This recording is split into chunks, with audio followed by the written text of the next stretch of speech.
Welcome in, everybody, to another session with the Second Chances. As always, we're going to start with our thank yous, which go out to Critical Role for creating the wonderful world of Exandria that we all get to live and play in, as well as to Reliquary Records, Dungeon Glitch, Critical Role, Hunter Rogertson, and Borislav Slavov.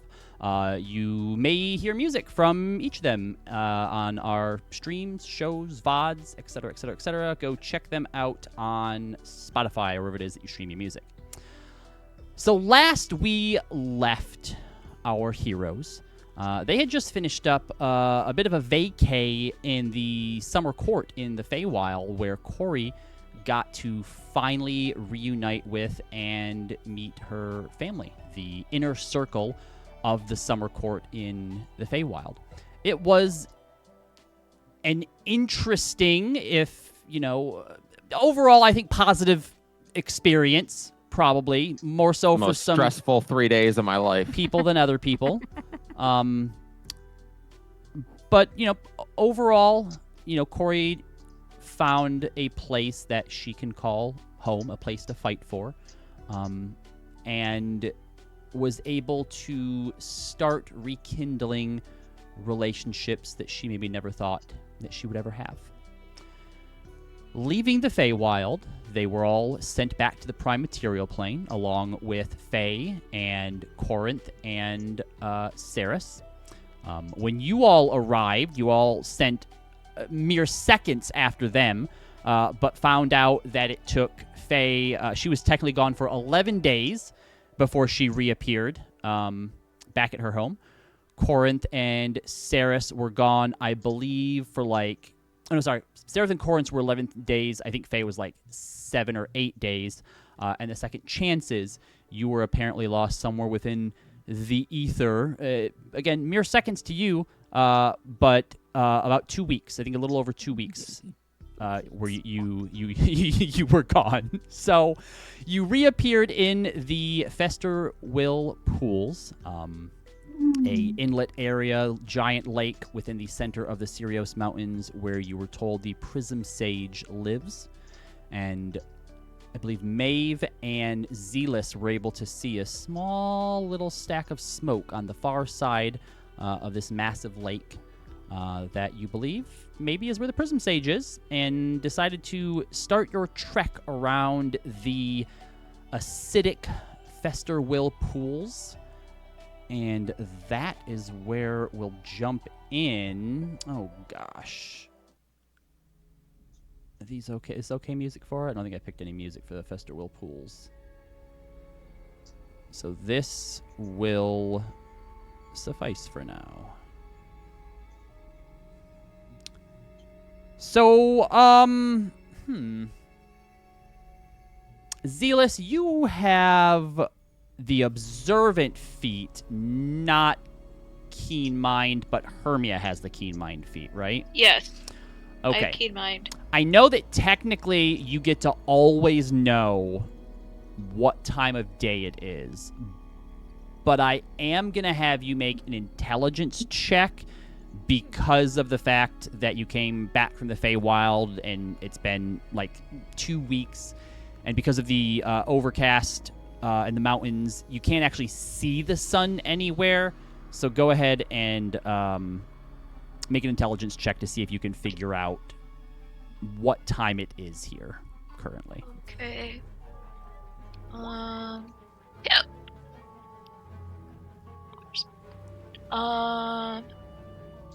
17?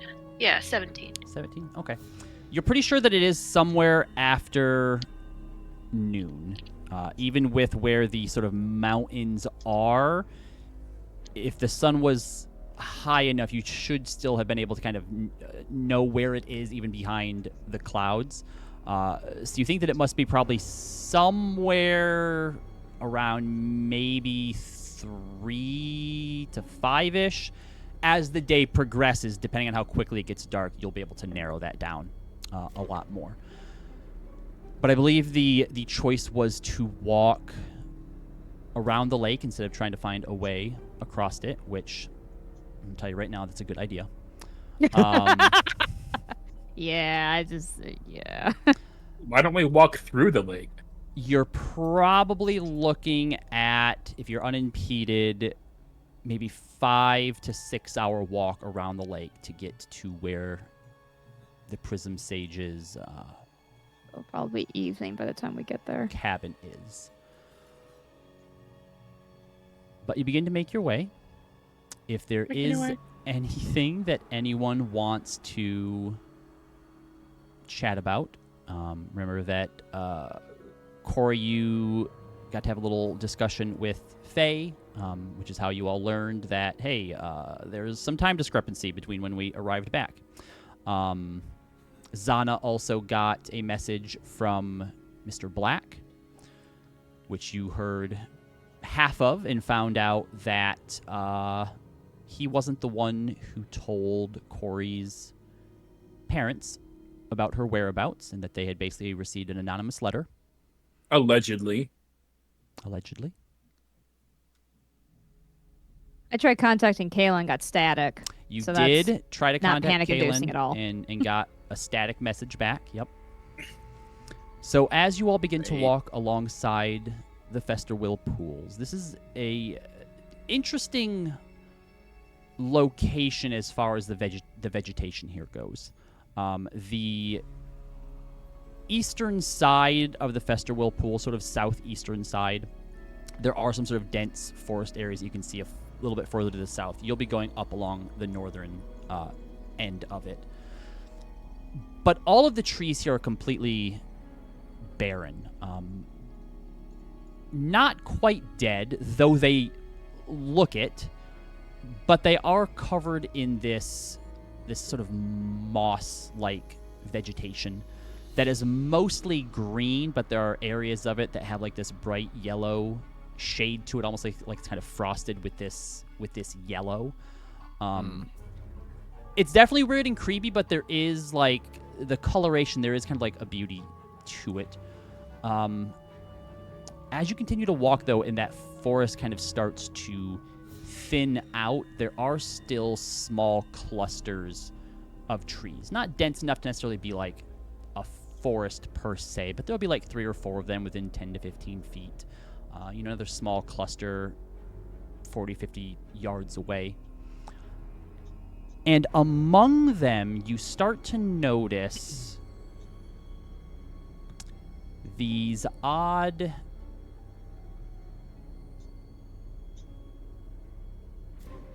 what's the word to use here? Clumpings of material. Gray. You're not sure if it's fur or what it is. It's reminiscent almost of like the way that like when birds build nests, there's just a bunch of shit that's just all smashed and mashed together. They look like they were maybe kind of egg-shaped, but a lot of them kind of have been torn out. You see the material kind of strewn about the place. You see a cluster of them that's sort of black and charred, like it's been burned. Nothing currently like living amongst them that we can see. Not that you can see, but if you'd like to get closer to check, you can. Or if someone would like to make a perception check. Obviously, getting closer, it's going to be a lot easier, but go ahead and make a perception check from a distance if you'd like to. Why? I'll just get close and look at it. Yeah, all right, that's fine. Sure. You can use investigation if you want to, but if you're touching. But sure, you all watch as Zealous heads up towards this cluster of trees where these weird sort of clumpings of material are. Go ahead and make a... I'm sure it's not a nature check. If you want to make a nature check for me, you can do that as well, yeah. Why would you not want to make a perception check? Now it's too easy. 6. Why did you do that? Now, obviously, you get a little bit closer. Are you interacting with this at all? Well, how else would I find out what it is? Okay. All right, so get you're your all weapons watch like a dog. as Come on. Zealous walks up towards one of these trees, and the majority of these things are kind of like up in the trees, like connected to the trees among like the branches and stuff like that. Oh, But there's yeah, some in the trees too? Yes, that's where the majority of them are, and the ones that are on the ground, it seems like they've either been torn off or they're half of what is still sort of up there. So the ones in the trees are being incubated, and the ones on the ground are hatched.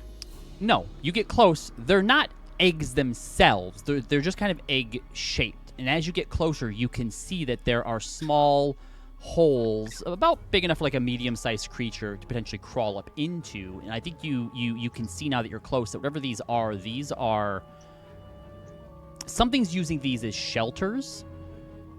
And you being a druid, even with your 6 nature, you can tell these are like birds' nests. They're very reminiscent of birds' nests.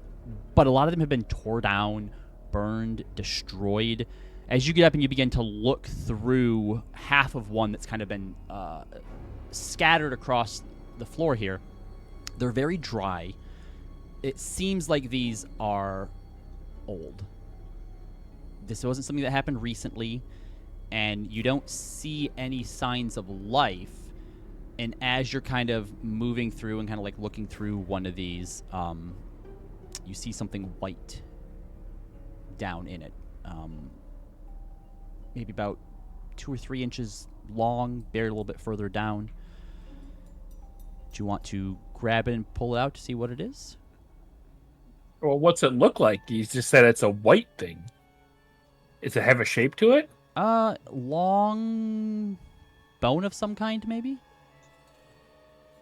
Oh. Yeah, let's look at that. Let's inspect that. All right. You all watch as Leaf reaches down and grabs something and pulls a We're getting our skeleton, weapons out. mostly intact, up out of this material. Kind of once you kind of get it up and out and kind of turn to look so that people can see, the rest of the body kind of falls off of it, and you are left holding an arm in your hand, the end of which ends with like long talon-like claws. It's also very, very light to the touch. Like a harpy? If anyone else would like to make a nature check, they may. Was it a human shape? It is humanish. You said it was a Humanoid, you bone? might say. Yep, it's a bone. I got a 2. What is it? Nature? Arr, my plus Yep. 1. I'll try. Hold on. 3. 2, 3, 6.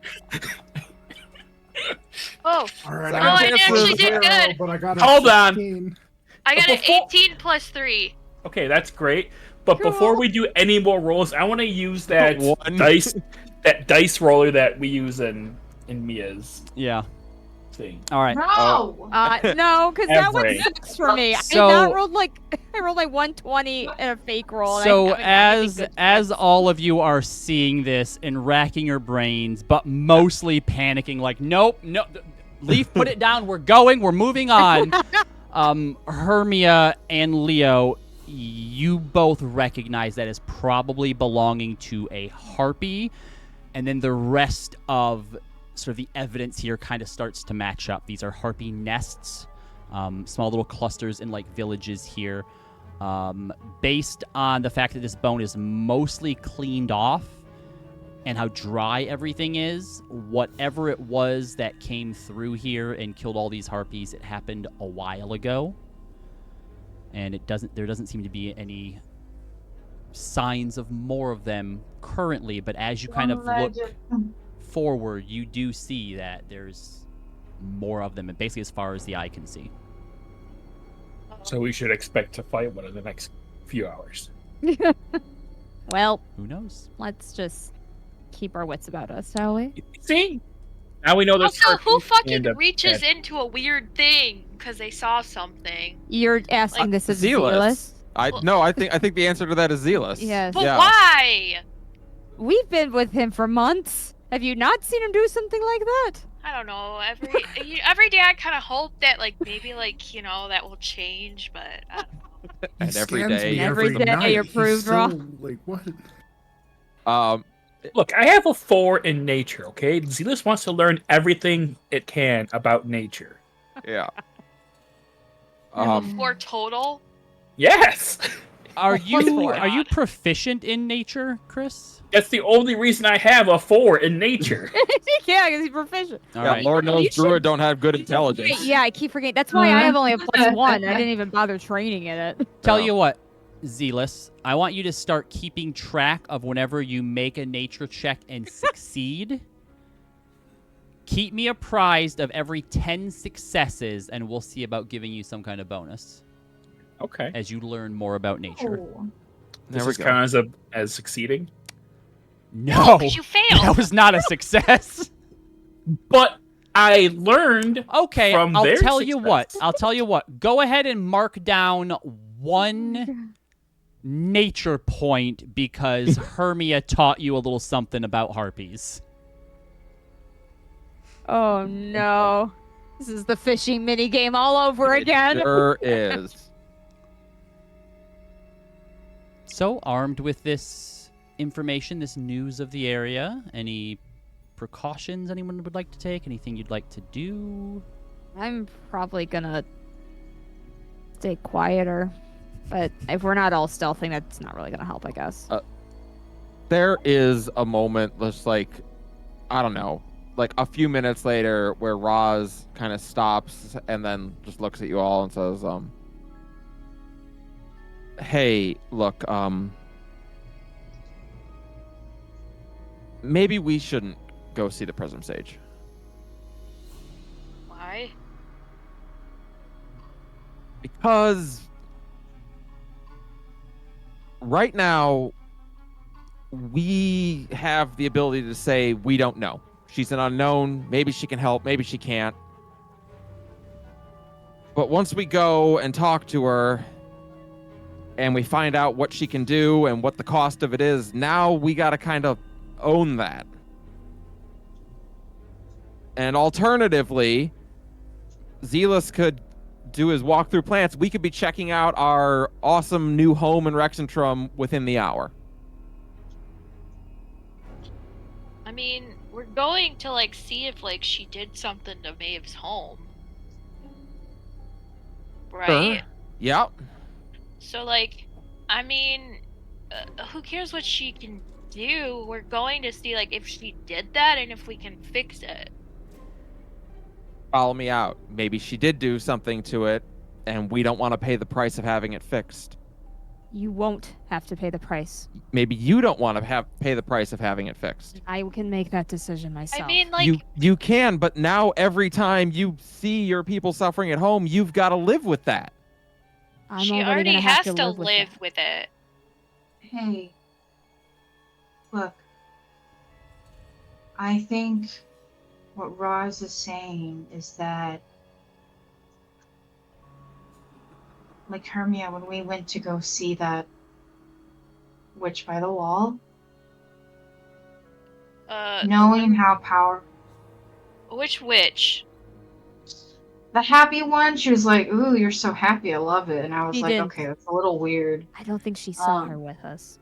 I didn't see Oh my that. gosh. Yeah, I that was confused. myself and Zealous. I'm sorry, Maeve. I'm so sorry. It's been a crazy time. Zana, It's all right. Zana adds in, that was probably when me and Hermia were robbing the royal treasury. Wait, what? We put it you're put it back. Oh no, we have it What? right here. Oh my god, Zana. It's gonna be very useful. Queen knows. Anyways, sorry.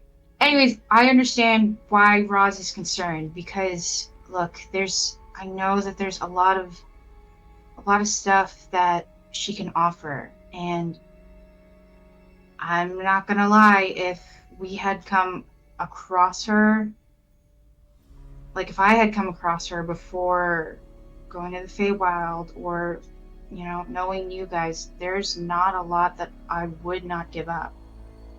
Or And- what though? All I'm trying to say is that sometimes ignorance is bliss. But like we know that there's an answer though. I don't- don't. Go ahead. Sorry. Go ahead. No, go ahead, Maeve.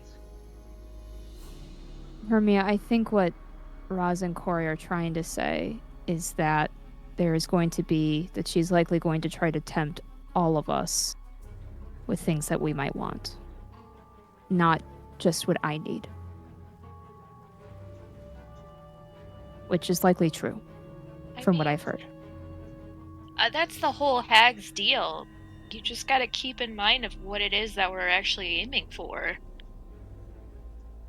All hags will try to tempt you with shit. It's their jam, but, I mean, you just gotta have a stronger will. I just think that's easier said than done. Well, a lot of things are easier said than done. Closing a portal is easier said than done. I think once we, like, set foot into Maeve's home and saw what happened there, we kind of, like, gave up, like, our card to, like, ignorance is bliss. I know that there's suffering going on, and I know, like, this is a means to, like, save people and help them. So there's no question on whether or not I'm gonna go or not. Rosalind, do you think that you're doing a good job of hiding your true feelings right now?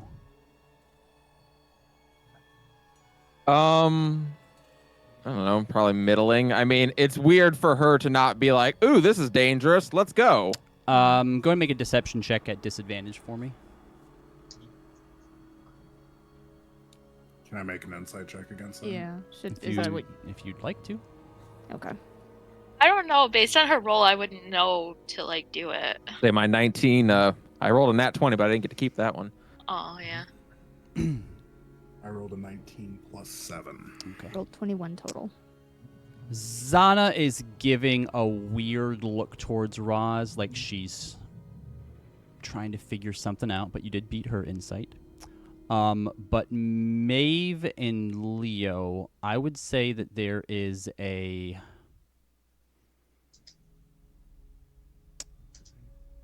there's kind of a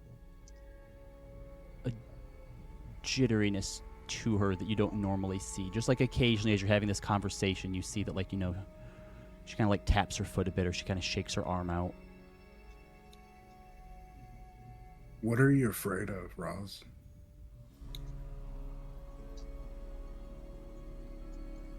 It's okay to be afraid. We're all afraid of something. When Leo says that, you hear in your head from Zana, "If you are, you promised to share whenever you were." Yeah.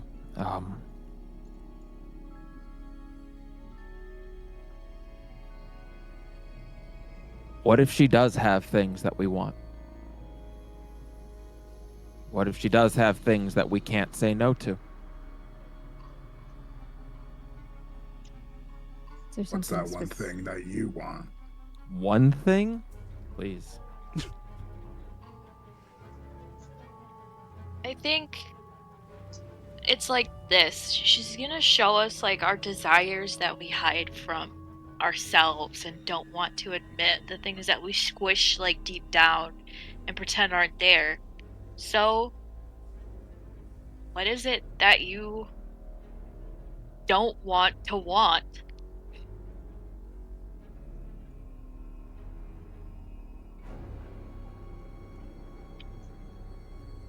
There are a lot of things that you usually cannot be given that I would want.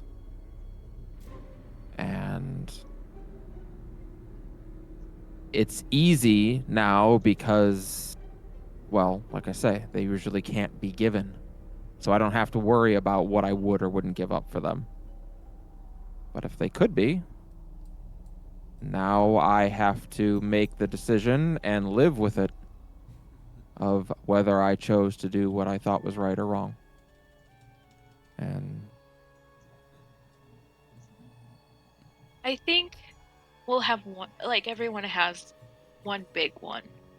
And if it will help anyone, I'll tell you mine. If there was any way that I could have my brother back without any, like, negative consequences or anything, I don't think there's anything that I wouldn't give up. If the Plague of Ice showed up and was like, "Hey, Ermia, I'll give your brother back," and it'll be like, "You never died," I'll be like, "Oh, sign me up, bro." But, I mean, I know that's not what heroes do, so you just kind of keep that in mind, I guess.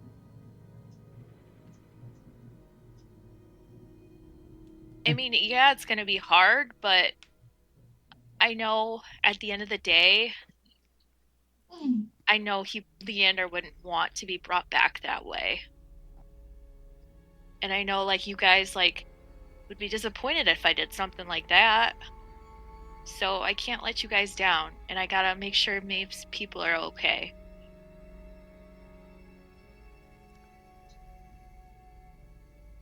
It's okay to be tempted and to want things that we're not supposed to want, or feel things that we don't think we're supposed to feel, but I think you have to at least acknowledge them. I think the fear is that this is not just temptation. This is making it real. And Corey looks over to Zealous. And I'm kind of worried too for some of us.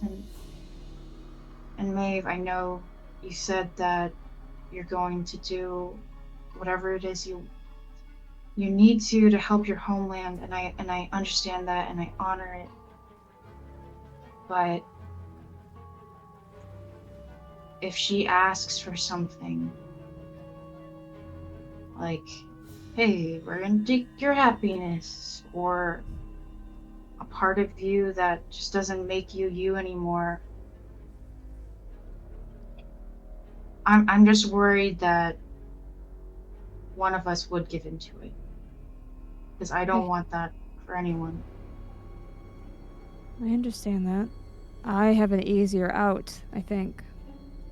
My representative of my people already said that if I didn't want to do this, I didn't have to. Do I believe that? I don't know. But in my perspective, well, they're probably going to figure out pretty quick whether I did or not, I guess.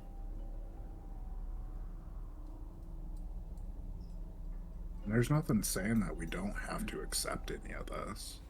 Like, we can hear what she proposes and decline, I bet. Right. Of course we can, but I think I understand what it might feel like to have everything right there in front of you and you can just have it in an instant if you're willing to give up something in yourself. Mm-hmm. I mean, I don't think it's just as easy as just thinking about being a hero or even each other, because the things that some of us want is for family, it's for home.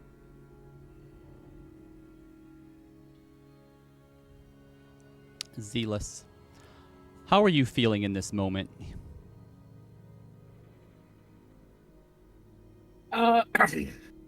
Zealous is just listening to everyone's arguments and what they're trying to say, and kind of Zealous understands the point that Roz is making.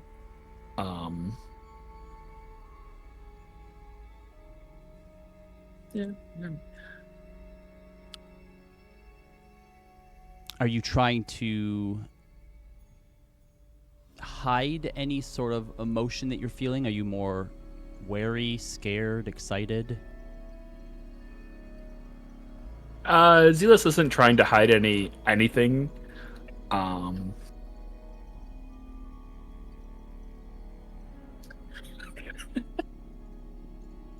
No, it's not trying to hide anything. Zealous is basically an open book.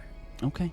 If anyone wants to try to call Zealous out on anything, not necessarily call Zealous out, but with a 16, if you're not trying to hide anything, what would you say is Zealous's sort of dominant feeling or emotion in this moment?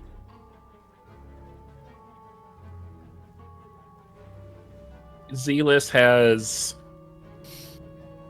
is definitely feeling like, despite, like, it understands what Roz's argument was, but it knows that it would be the easy thing would be to go and see the Prism Sage, whereas the hard thing would be to just walk away. So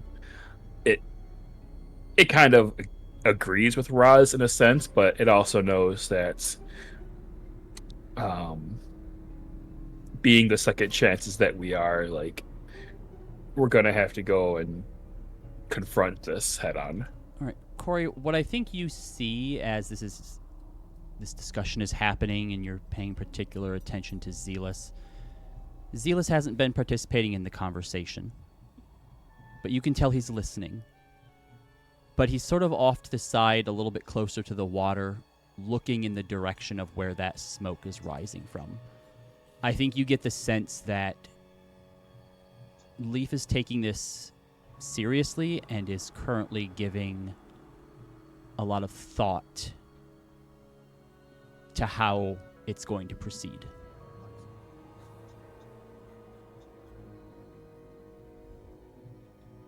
Zealous? Yes. You have anything to say? I think that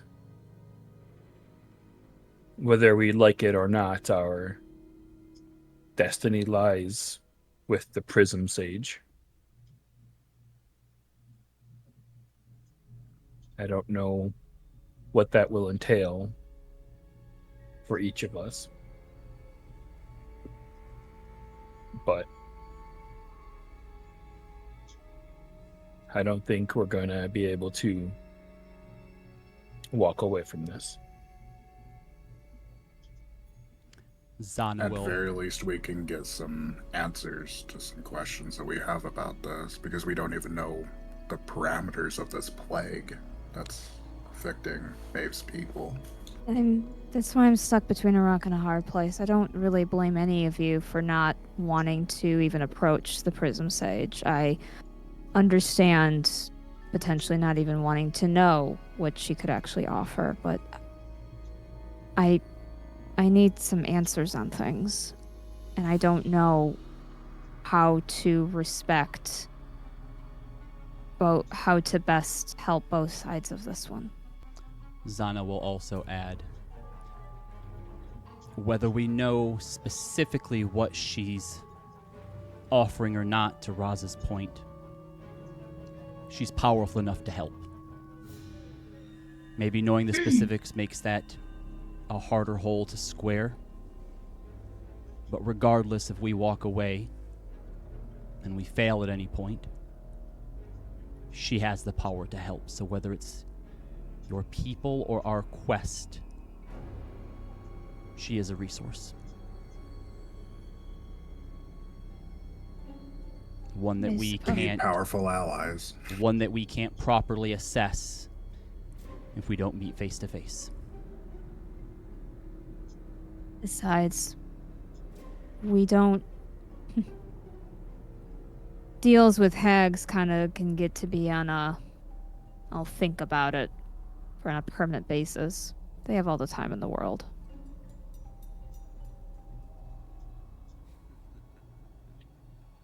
I saying that to say that even I don't know if I'm going to be making a big choice today, if I'm honest.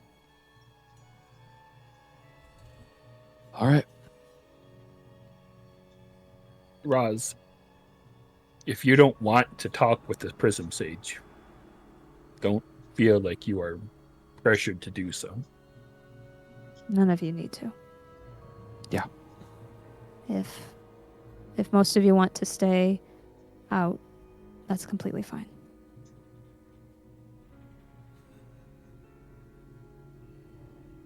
Well, she feeds on misery, right? That's what they say.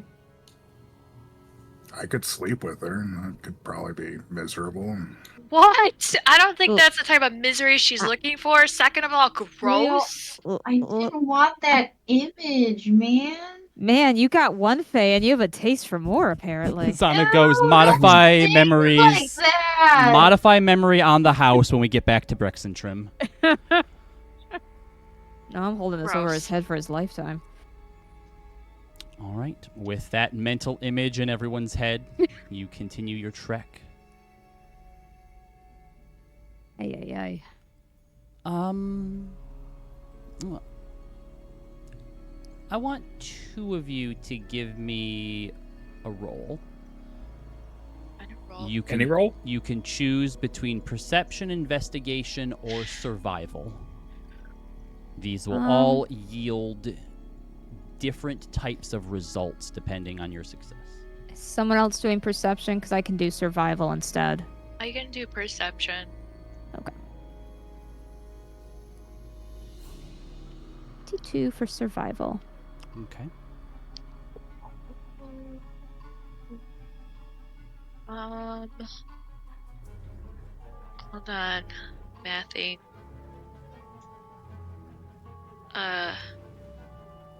22? Oh, 22. 22 from both of you. Okay. Both Yeah. of those are successes. Hermia, Yes. with your perception, your eyes are drawn upwards towards the mountains rising on all sides of you. And I think with your Eladrin sight, you start to notice some odd movement far, far up in the mountains. And only among the areas where some of the snow has started maybe cascade down a bit or is a little bit lower, do you start to notice these small little dots. And it takes you some time to realize, because they begin to move down a little bit and kind of along the mountainside with you. But they're keeping their distance, and they're far off. It'd take time if they wanted to get closer to you, and since you've seen them now, you would definitely notice if they were trying to. But over about the course of an hour, they definitely seem to be keeping pace with you. And given your nature check from earlier, the way that they're kind of like floating and bobbing along, you think that they're the harpies. That they may have been driven out of the trees here and further up into the mountains.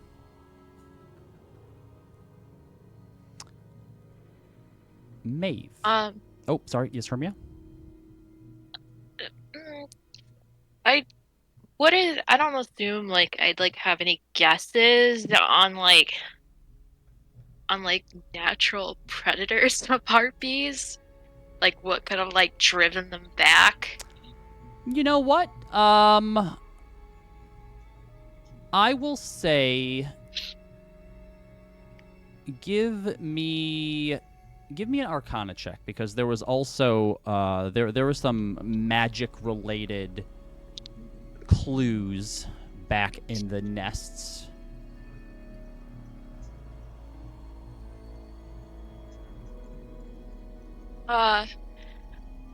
That is a 28. I would say that you would come to a fair conclusion that what may have attacked and drove the harpies out, and now the harpies seem to be paying pretty good respect to, is the fact that this lake now belongs to a hag. So you think that? So I think like the hag might have just like scared him away.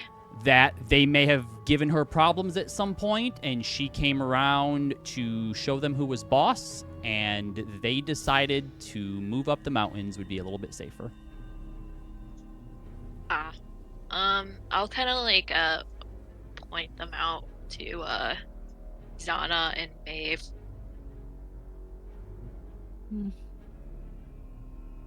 That's no good. My survival?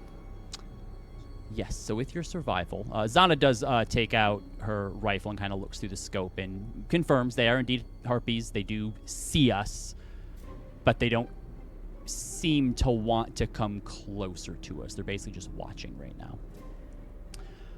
With your survival, Maeve, Yes. you keep your eye closer to the water as everyone else is kind of watching the trees, watching the mountains. It's an odd sort of natural occurrence, this lake, right? As far as you're aware, it's not necessarily corrupted in any way.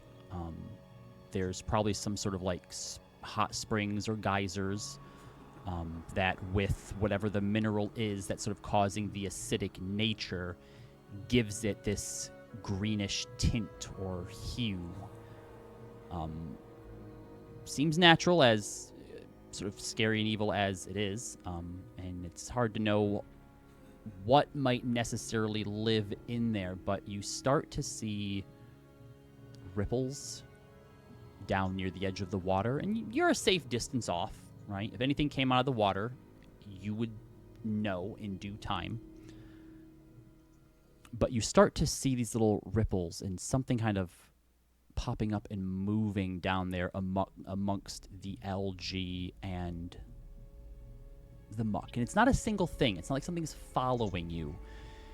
You know how when you walk along like a creek bed or a river, frogs that you didn't see kind of jump in, so all you really see is just like the splash or the ripples of it?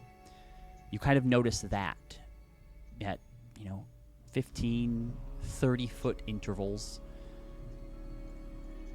But something keeps making them. It's not like there's a ploosh and then it goes away. You watch it as you walk until it's out of sight.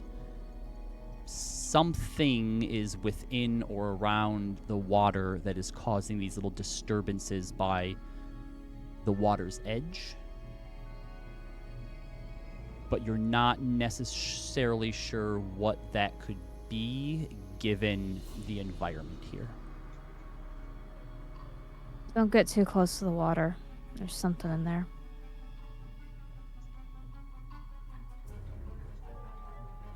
Harpies may hopefully keep a little bit of distance from us, but we should be prepared if they decide to strike. I will let anyone who would like to, you included, Maeve, make a perception check if you wanted to try and take a moment, not necessarily get up to the water's edge, but maybe get a little closer just with the intent to see what the hell is doing that. Me too. That's 3 22s in a row, by the way. I know, what the fuck? What is happening? 26. Yep. You got a 26 as well, Katie? No, I'm just saying, okay. a good thing Chris got that, because I got a 16. So the three of you kind of start to get a little bit closer, just to see if you can get eyes on, like, what is it? More so just to know what can we expect. And between three of you getting that high, Maeve, you think you see like bone worms? That doesn't mean anything to you, right? That's just like based on what you see, that's what you think. You're like, are those bones or like worms? Reminds me of Leo. Zealous thinks that he sees just a smooth, sort of white, yellowish rock, maybe like a turtle shell or something, moving through the water. And then, Corey, you spot something that the three of you putting these together kind of realize what they are as you see these little bone worms that Maeve points out are able to reach a little bit further, and you watch as this hand starts to drag itself up out of the muck. The turtle shell raises up a bit more, and you can see the top of eye sockets. And once you realize what you're looking for, there are skeletons trapped within the muck and the grime of the Festerwill that have seen you, they've heard you, they can sense your presence, and are trying to pull themselves towards you, but are stuck down within this lake and cannot. Heck it up! Well, that's fun. Like I said, stay away from the water. What if they're friendly? They might just need some help. Lay out. Can I make either a religion or arcana to determine, like, if this is just some sort of, like, are they, like, creatures, or are they, like, actually, like, lost souls that are, like, trapped there now? Ooh, interesting. Your choice, Arcana or Religion. Each one will get you a different type or piece of information. I'll try for Religion.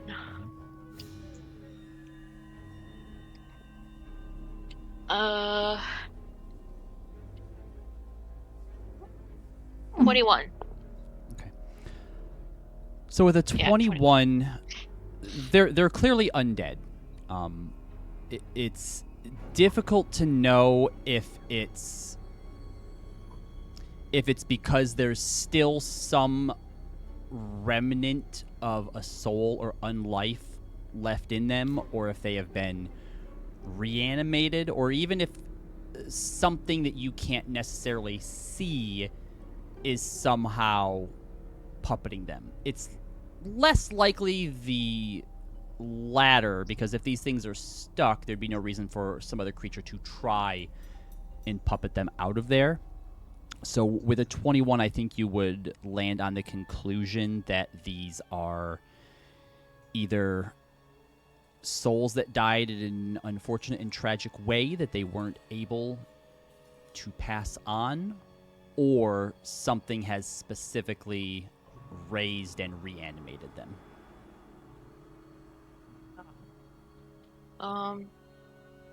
Okay. I'll just leave it be for now. All right. As you continue to make your way around the lake, you eventually come upon a small inlet of water that's a lot cleaner compared to the Fester pool. It's separated from the main body of water by a large sort of rocky outcropping. It's like 25 to 30 feet in diameter and height at varying points around this pile that's kind of serving almost like a natural dam. And you have maybe a 15-foot sort of little spring of fresh water. Small streams of water from the Fester whirlpools are kind of draining into it from the side, and you can see that the clearer, at least by comparison, water inside, it has sort of that greenish hue to it, but the algae seems to be draining back towards the lake and then down. And as you're kind of walking around, you see that in this cropping is a small cave, or like a cavern that seems to go down underneath the Fester pool. And the water in this sort of clear little inlet is slowly draining into that, and it's keeping the algae and the green and the muck from the Fester from completely filling up all of this pool here.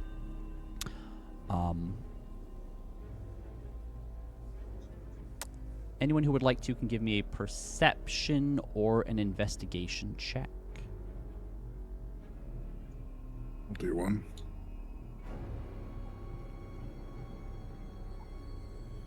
So 32. 17. Jesus. 12. So 29. Okay.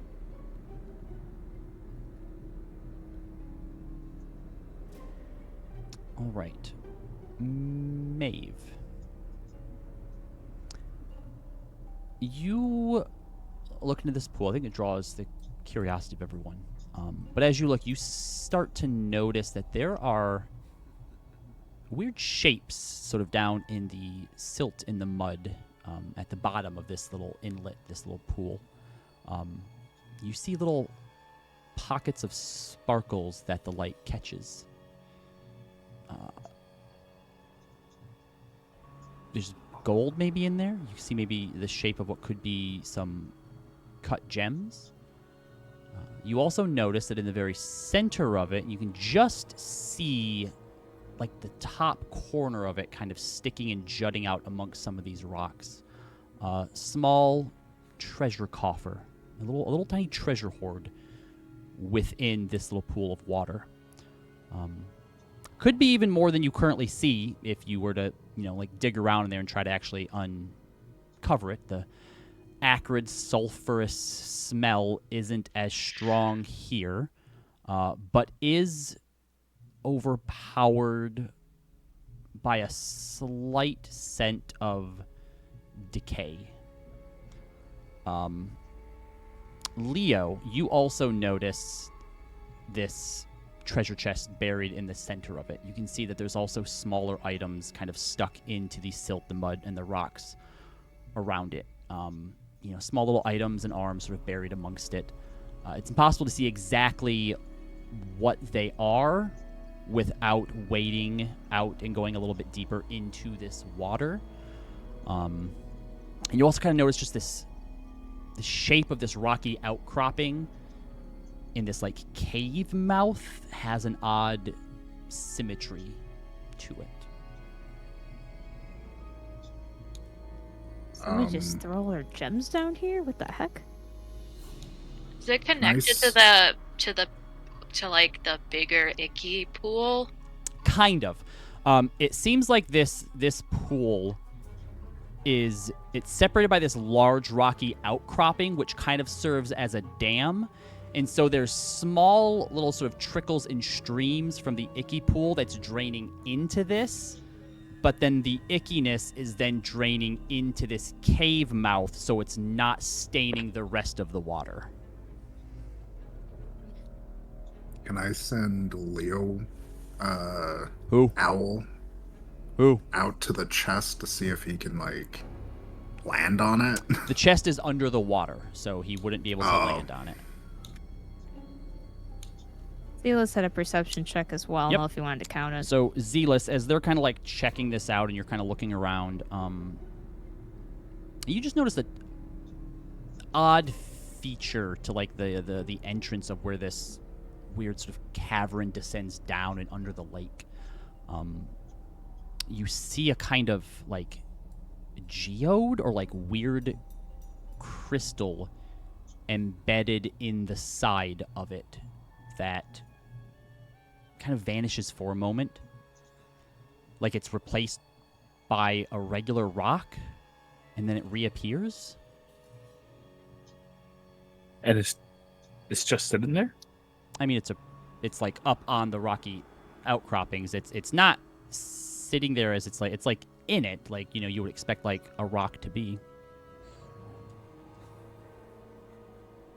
And it's slowly turning from crystal geode to rock. Yeah, not even like turning in a way to where like you notice it transform. It's like a light turning on and off. Like it's clearly some sort of weird geode looking thing. And then it's a rock. And then it's the weird crystal geode thing again. How far away is it? I'd say you're probably 20 or 30 feet off of it. I assume that kind of right now you're all kind of standing around this inlet of water, but you haven't stepped onto the rocks surrounding it or into the water until you say otherwise. How big would you say it is, roughly?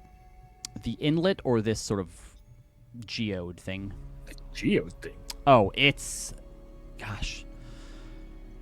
3 feet in diameter. Oh, that's pretty big. It's pretty big. Can I try smacking it with a thorn whip? Yeah, if you'd like to smack it with a thorn whip, you sure can.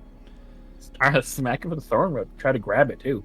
I mean, it's embedded in the rock, but yeah, go ahead and make an attack roll. 13. All right, yeah, you whip out with your thorn whip, and it turns to rock as your thorn whip smacks on rock. Anything happen? Doesn't seem to have done anything. And the Can I try again? geode reappears again. And is it like in a predictable pattern, or is it kind of random? As it like opens and closes. Yeah. Wait, is that an eye?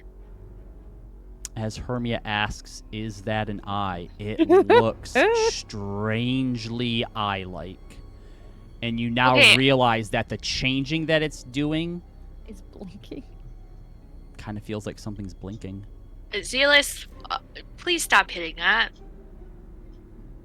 But I kind of want to grab the geode. Okay, but that's an eye, and you're like stabbing it in the eye, trying to stab it in the eye.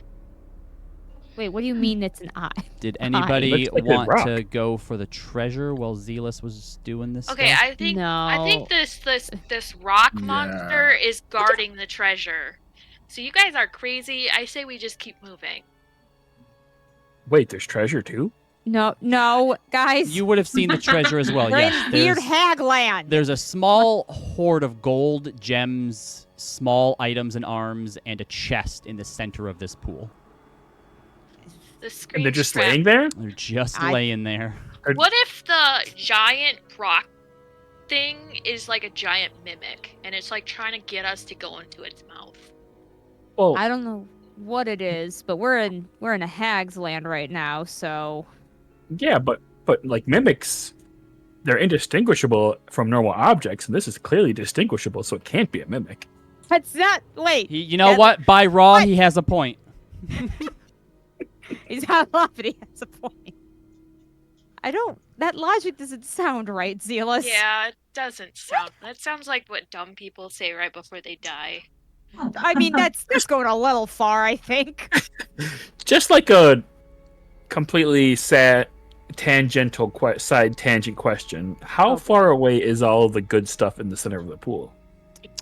The pool is about 15, 20-ish feet across. So, like, as you stand near the edge, it's about, like, maybe 9, 10 feet from you.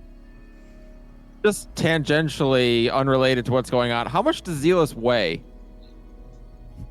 Ooh, Okay.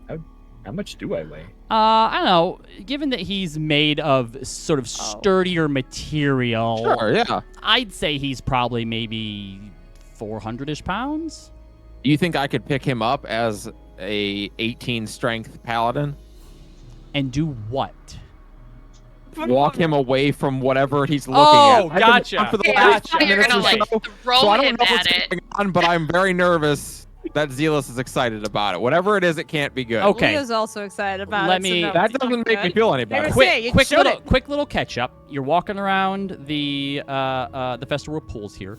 There's a small little inlet. So you know how like when you go to some hotels will have the pool and then like the hot tub Yeah. is kind of connected to the pool a little bit. Yeah. Yeah. So it's like that, but this pool isn't green and gross like the Festerwill is. There's this large outcropping of rocks that's kind of like dammed it off. And there's little trickles of the green water that's going into it. But then there's this small cavern, like 5 to 10 feet wide, that seems to go down underneath the Festerwill that the green stuff is then draining into. So this little body of water is relatively clear. It's still kind of like greenish, but you can see to the bottom. And there seems to be a little treasure hoard that someone hid there. And I'm saying we should just keep going. And Yeah, and let's- Hermia and Zealous saw this giant geode that seems to be blinking like an eye. I'm pretty sure it's an I- eyeball that Zealous hit with like a thorn whip. I'm Can I surprised. can I ping my divine sense? Yeah. Okay. What's the range on it? 60 feet. Excuse me. Sorry. I think you can pick up a little further back and like further into the Festerwill a few undead signs that Maeve had pointed out earlier that were like kind of stuck in like the mud and the silt. But you're not getting anything in this immediate vicinity. You know what that means? It's an aberration. Yeah, how's that aberration or monstrosity? Yeah. Clearly. I mean, I can just send the owl out there, see if something Who? attacks it. And if it wakes Ooh. up, what do we do? You want to fight this? We can run. We have legs. When Okay. you say a little treasure hoard down there, what do you mean? Because we have a lot of treasure. Okay. Yeah, we don't So, need this treasure. what has been pointed out to you that everybody has seen, there is a treasure chest that seems about half Yeah. buried. Uh-huh. There are items and arms, so you're not really sure like if it's armor, if it's weapons of some kind, but there are, because they're kind of buried in the mud, so it's hard to see without getting closer. But there are more sort of items around it, and then it's difficult to know for sure, but this chest, I would say probably about 75% of it is buried, so you can kind of see like one of the top corners kind of sticking out. But then there seems to be gold and gems around it that's covered with the silt and mud, so it's hard to know exactly how deep it is or how much is in there. And the gems and stuff, they're just sitting there. Yeah, we Yeah, don't need right. them. Yeah, no, they're just sitting there. They're just Yeah. sitting there. No normal person would leave them sitting in there, which means person's dead. Yeah, Roz just keeps walking along the shoreline. She's not dealing with this. So the spot where like the inlet kind of comes Oh in, my God. god. there's like a bunch We're of like never gonna reach the Prism Sage. Oh, we're gonna No, like- die you all here. are never going to reach the Prism Sage. Roz is on her way. there's like a rock outcropping, right? Mm-hmm. And they're kind of like, I presume they're like rocks that are like pointed upwards. It's kind of a big sort of hill of it. So again, depending in various areas, it's anywhere from like 15 to like 30 feet high and wide. So it's a big chunk of rocks that are separating this inlet from the rest of the Festa Whirlpool. You kind of like squint your eyes and like unfocus them. Do those rocks look kind of like teeth a little bit? Like a giant maw. Step away from the possible I- big guy. I would say that where the cave opening is, yeah. All I right. have a Wild. question. Leo. I have a question. I think I know how to settle this. Okay. Okay, so I'm looking at the thing that I think is an eyeball. Yep. Can I attempt to cast Hex on it? Because it'll only work on a creature. Sure. Okay, I try.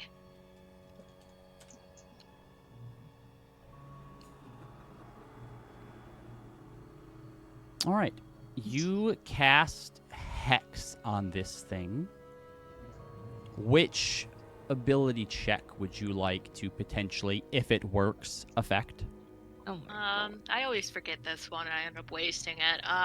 The target will have disadvantage on ability checks made with the chosen ability. So remember, an ability Right. check is like your skills. So like Constitution wouldn't do jack shit for it. right. con Nope. Ability about- checks and Oh, saves saving are throws are different. Yep. Oh, okay, never mind. Ability checks? Ability Wait. checks. Did you say Um, Hex doesn't work on saving throws? Correct. Yes. Right. Sad. Yeah, you've been ruling that wrong. That's why I was confused. You're welcome. Let's do strength. Okay.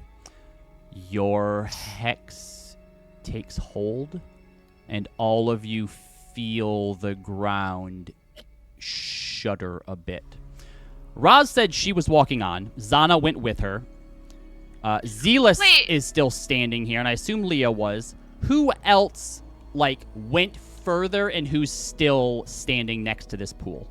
I would have Creatures started know walking if away, they've but been, I would have been kept targeted? looking because I'm like, I don't know what's gonna happen here. So where are you at, Maeve, then? Probably in between Okay, Razana so and these people. away from the edge of the pool, then. Yes. Corey? Why?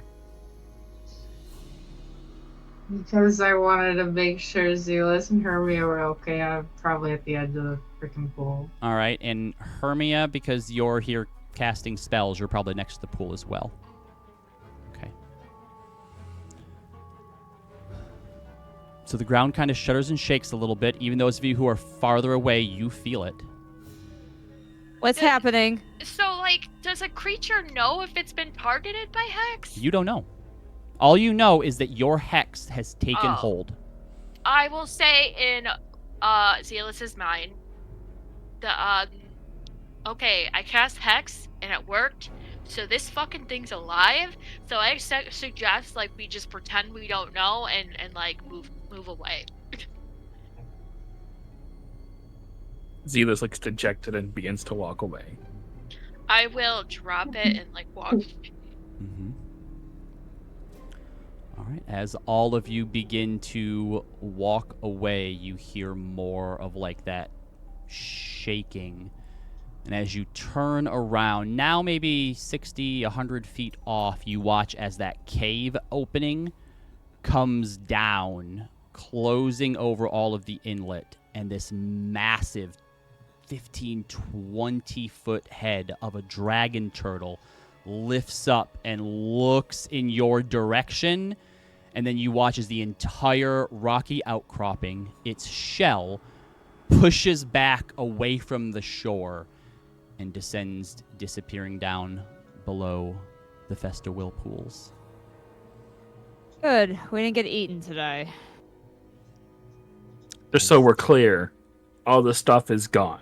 Yes. Like I told you gems it was a trap. Silas, when are you interested in stuff? I gotta get a bunch of gems and money for my prince. Wait, what? For my prince. I'm a knight now. He has a whole treasury. I'm sure That- he's fine with not having these particular Silas. things. Roz actually barks at No. this is not what a knight does. Zealous, Such a that's scatterback. I'm good. I'm good. I have Yeah. money now. I have a lot of money. Don't worry about it, okay? I didn't know the Fays went on crusades, but I mean, some mean, do, but that's I was gonna besides say, the I point. think they do, but that's different. Listen, they only say, well, no, it is actually usually about the money. But your music's fucking up. Two people give me perception checks, please. Want to do it, Silas? Yeah. And yeah, 24 twice. 25 once. All right. Because the two of you Oh, got you so... you shared the wrong screen. Oh, shit. I do it all the time. Because the two of you got so high but didn't quite get there, I am going to give it to you because one of you kind of notices, but you're not really sure what you're seeing. And then the other one notices as you kind of like keep sort of looking at it. You can't be certain, but you see something moving through the water, gently disturbing the top of it. It seems like this dragon turtle is kind of following for like an hour, Oh, shit. and then it breaks off and you see it veering in the direction of the hag's house. Being Are- followed. Dragon turtles hostile creatures? Make a nature check for me. Okay, I will. Want to get another nature point, Silas? Yes. Go ahead and roll some nature. I got a 19 this time. 16. A 19 and a 16. Silas get his nature point. He does not. Sorry. How big is this dragon turtle? It's big. Oh, yeah, its head alone was like 15, 20 feet around, and then its shell was like another 30 to 35 feet. It's really big. It's, we could have it's taken it. Come on. massive. I will say, Hermia, that with that, what you recall is you remember when you were younger, you and your brother had this this story that you used to have that you would try to get your mom and dad to read to you at bedtime, and they never would. So Are you sure we're talking about the same mom and dad? Because they didn't read Listen, us stories. and they wouldn't, so your brother would read it for you. And in it was like a tale about pirates, and in it, near like the last chapter during the big like culmination of the story, and like the big battle, they had the protagonists of the story were able to bribe a dragon turtle into helping them in the final battle, and the book seems to suggest that dragon turtles have a sort of mercenary type nature to them, and where like dragons themselves just take, steal, and hoard gold. Okay, so they're that- not just like mindless, like, ooh, strange thing, I'm correct. gonna No, kill it. they are sentient. They do speak. Okay, I will relay this information to Maeve and let her know about my experiment with like the eyeball rock thing that ended up being a turtle. Well, I think we just Hopefully we won't have to fight it if it's that It intelligent. might be like her guard dog or watcher or something. In which case, don't piss it off, I guess. And don't steal its treasure. Probably likes it. God, it had some cool I treasure. mean, it is a dragon, so that seems likely. It had some cool treasure, guys. What? It can have it. So you continue on. It wasn't using it. It doesn't want to use it. It just likes having it. And for people to want it but not be able to have it. It was showing it off. Yeah. That's a Hermia, dragon. you Yeah. think that you kind of narrow down what time it is. As you guys are kind of getting, you're maybe an hour or so away from where you think the smokestack has came from. And you all kind of see Hermia has a little bit of a confused look to her face because night begins to fall. But Hermia notes that it's getting darker a lot faster than it should. It's odd. So you're not exactly sure what time it was when you landed back in the material plane, and the mountains obfuscating exactly where the sun was, the cloudy peaks hiding its arc. Whether odd or maybe just unlucky that you arrive exactly as the light of the day begins to fade. The acrid smell of the Fester whirlpools begins to dull, replaced now by a stronger rotting of meat and flesh, coppery smell of blood in the air. You quickly begin to trace the source of that smell to several bodies. As you start to notice that they are nailed with broken arm and leg bones to the trees. From what you can tell, nearly all of them, from what you can tell, are humanoid in form, with familiar, long, flat arms like wings, feet with talons. More Ah, harpies. These have been put up as warnings. this must be why the harpies are staying away. Indeed. Didn't realize the I wonder what they hag was... did to piss her off, man. Yeah, I was gonna say. Didn't know hags are so anti-harpy. Good thing we're Well, not I mean, harpies. this is a definite deterrent. I mean, if they're pests or something. Oof. Yeah, well, I don't exactly nail flies to my walls when I want to take some flies out. Yeah, that's true. Zana says, they say that if you kill a spider in your room and leave it there, it wards off others. My brother used to tell me the same thing. Who says that?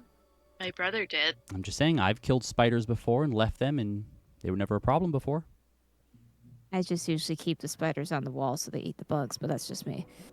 Spiders are If you make helpful for the. If you make the friends with ecosystem. spiders, they won't. Anyway, that's not relevant at all to what we're talking Anyone about. with a 20 or higher passive perception sees Zana kind of shudder a little bit at the idea of spiders. I will say in her mind, don't worry, I can kill the spiders for you. She rolls her eyes and you hear back, nothing should have that many legs. Now that I have magic, I can just Eldritch Blast them. So I don't even have to get close to squish them. I'm always the spider killer in a relationship. That's true. See the big ones in Shady Creek Run. Don't tell me about them. Living I as don't wanna close to know. the Savalier Wood as you do, yes, certainly are. To Ask be Big fair. me, enough to af- eat a human. ask me after Why? the I stream. told you I didn't want to know about them, and now I have the beginnings of a mental image in If my you head. ask Thank me you. after the stream, I will tell you about the Wolf King. Oh thanks. no. Let's not. All right. I can turn into a spider. Yes, we remember. We remember. Didn't Luster almost eat you? You used it to sneak into that poor man's Yeah. bedroom and spy on him. Wait, what? Those Why are real early on in the game. really odd. We were staying with the guy during the Oh, blizzard. yeah, Oh, that poor guy. Yeah, Who yeah. he was like We were, harvesting like, shit so from that one monster. Yep. From the Drider. Mm-hmm. He was mad when we killed her, though. We didn't kill the Drider. You killed the Oh. Otug. We killed the Oh, Otug, yeah. Was he Yeah. mad about that? He was mad that we went in there at all. Yeah. Yeah. Never mind that it was calling for help. Yeah. So, What did We he should go back expect and help us that to do? Drider at some point. Are you for serious? No. Just occurred to me. so you have maybe 30 minutes until you get to where the smoke was. It's hard to see now that it's nearly nightfall, like almost pitch black. We need to make a choice. It's going to get very, very dark soon. We can either take our chances that being near the hag is safest, or figure out, can we even camp out here? I think when it gets like really dark, Roz glances over and she has Shadow's eyes. Fancy. We could ask if we could camp with the hag. I can tell you, I don't feel like camping out next to a hag's house is a great plan. I don't think being out here is a great plan either. Could we transport via plants after and just sleep somewhere else?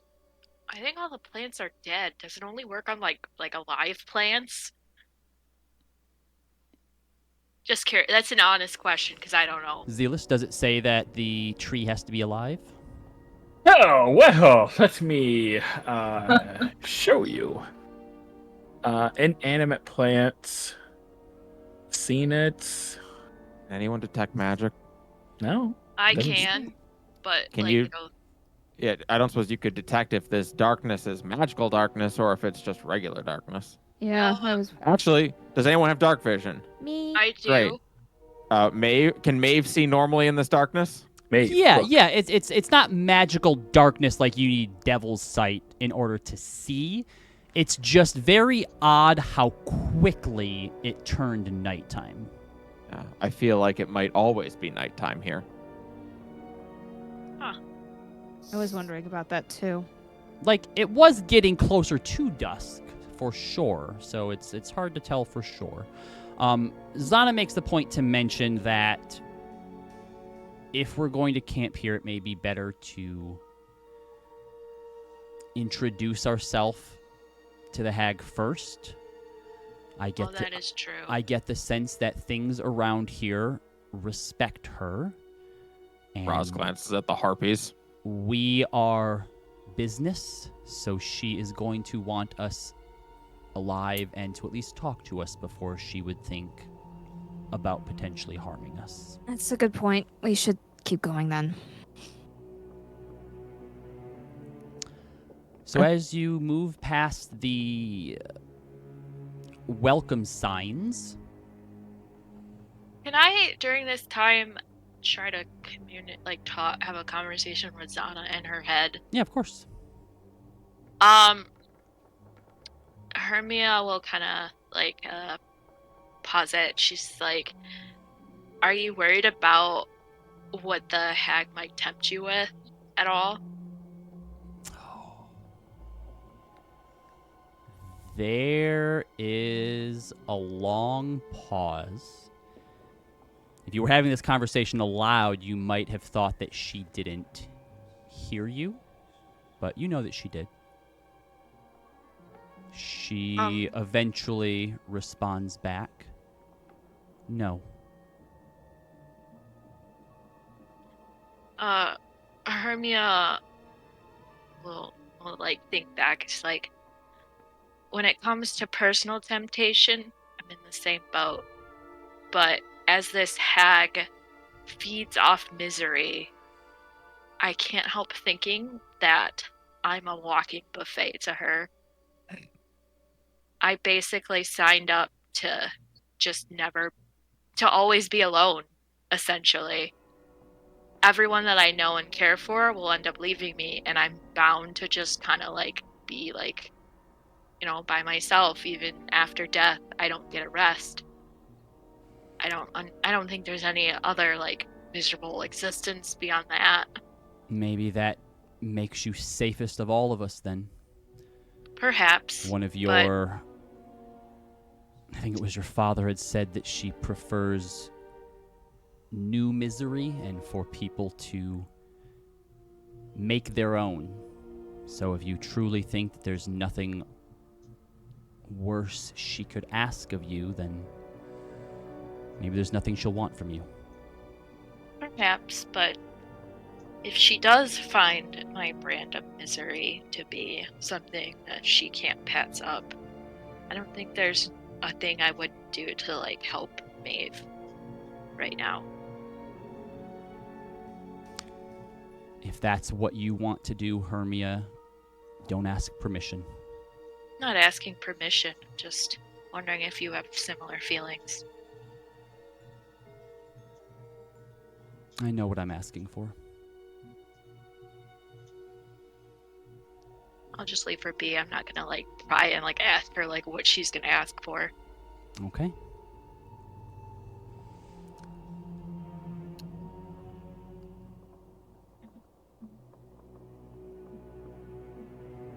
Everyone give me a perception check. Who? I'm sorry? Everyone, perception Everyone. check. You got it. You guys. Sorry. The chat was throwing me off. My perception checks have just gotten lower since we've done this. 32. Mm-hmm. Okay. I got a 14 plus 8. Okay. All right.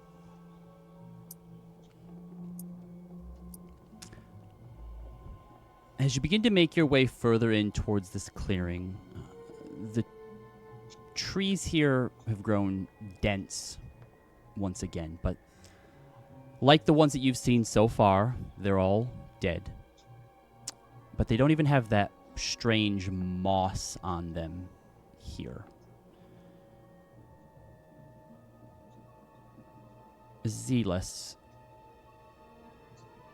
you start to get this weird feeling like you're being watched. Like you see something, and you keep like looking up to where you think it's coming from, but there's nothing there.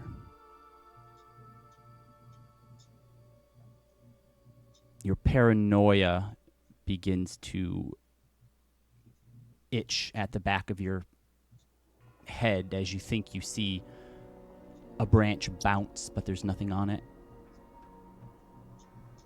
And you swear that the trees are moving in this sort of unnatural way. Like as you're walking beneath them, they're about to reach down and snatch you up. You try to keep a sharper eye on your surroundings. Can I briefly speak with the trees? If you'd like to. Do you have speak with dead? I have speak with plants. Are they planting? Would you like to use it Are to they go what? and speak with one of these plants? Yeah. Yeah, speak with plants. All right. You all watch as Zealous kind of walks up to one of these trees, and what does the casting or the manifestation of this spell look like when you cast it? Zealous will go and put its palm on one of the trees, and You watch You a just few see, like, bugs a- and spiders kind of scatter from your hand. I try to toss a spider over to Zana. No. I try to get away from her. And its hand just kind of like glows with a warm greenish light. And Zealous says, "Hello, old tree." From where your hand touched it, as you pull back, you watch as a small crack forms and then begins to widen. And you My hear God. this sort of creaking sound as it starts to open up a bit and kind of looks a bit like a mouth. And you just feel a cold breath emit from it across your face as you say hello to it.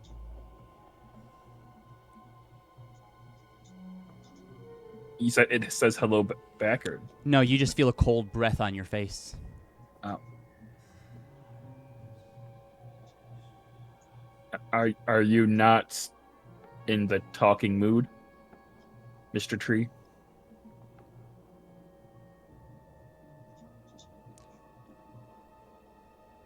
What do you wish to know?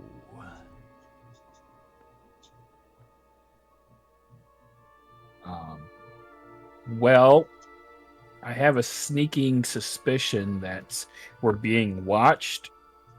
Does that sound like a thing that's happening, Mr. Tree?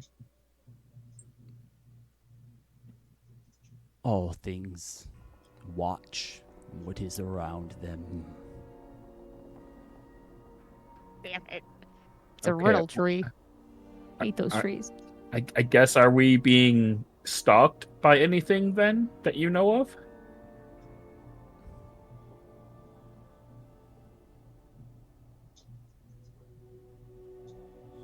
She watches. We watch. For the dead, there's nothing to do but watch. Oh, fun. Okay.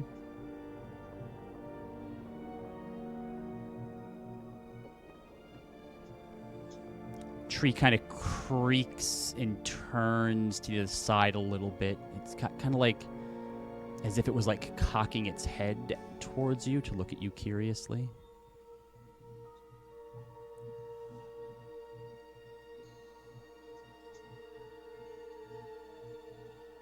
All right. Well, we're being watched by the hag guys, just in case you didn't already know that. Figured. Shocked Rosalind face. Okay. Well, she has to be around here somewhere. I think we're wise to just keep making our way directly to her. All right, Mr. Tree, let her know that The we're on our way. branches are kind of slowly reaching out towards Zealous, creaking, kind of cracking, some of them snapping and just falling to the ground. Let's step away. Zealous, Let's keep maybe- moving. Yeah, maybe you stop talking to your new friend and move away from him now. I give the tree a fist bump and walk away. You can't help but glance up into the branches as you move Zealous, and for just a second, you see the briefest flicker of eyes, like a cat's eyes in the light, staring back at you. No face or form around it, just those two sort of little headlights in the darkness. Hate it. Flicker for a moment. Wave. Cool. As you arrive at the Prism Sage's front yard, Hag Central.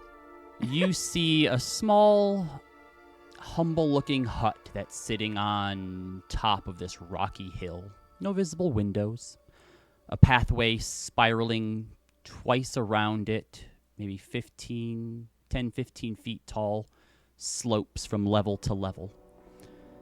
You see a modest garden with the healthiest looking flora you've seen in the area so far, but calling it healthy is a stretch.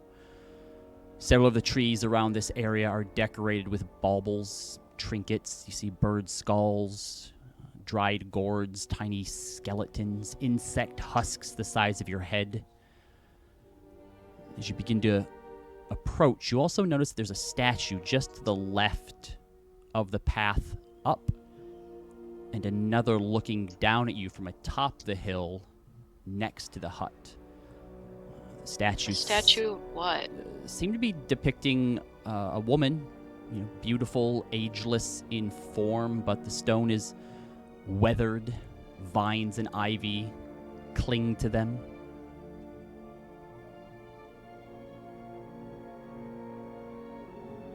So what do we do? Do we call for her? Do we knock on the door?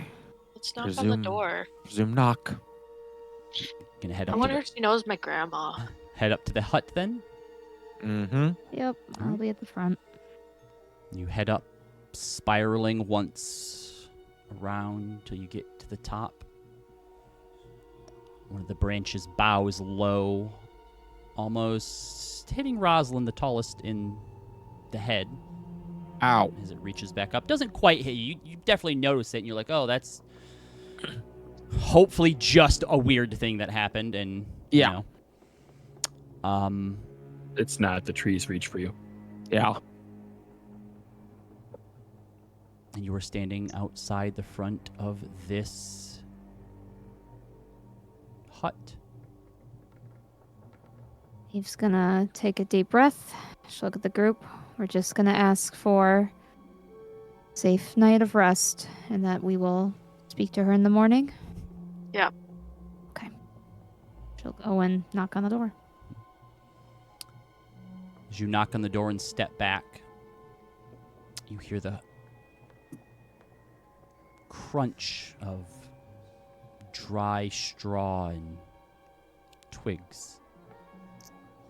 You see areas of the roof kind of bowing a little bit. In Zealous, you see those reflective eyes. All of you see them. Now, these two radiant dots hovering 6 feet above the roof of the hut. And then, like, it's fading into being the rest of the form as she drops her invisibility.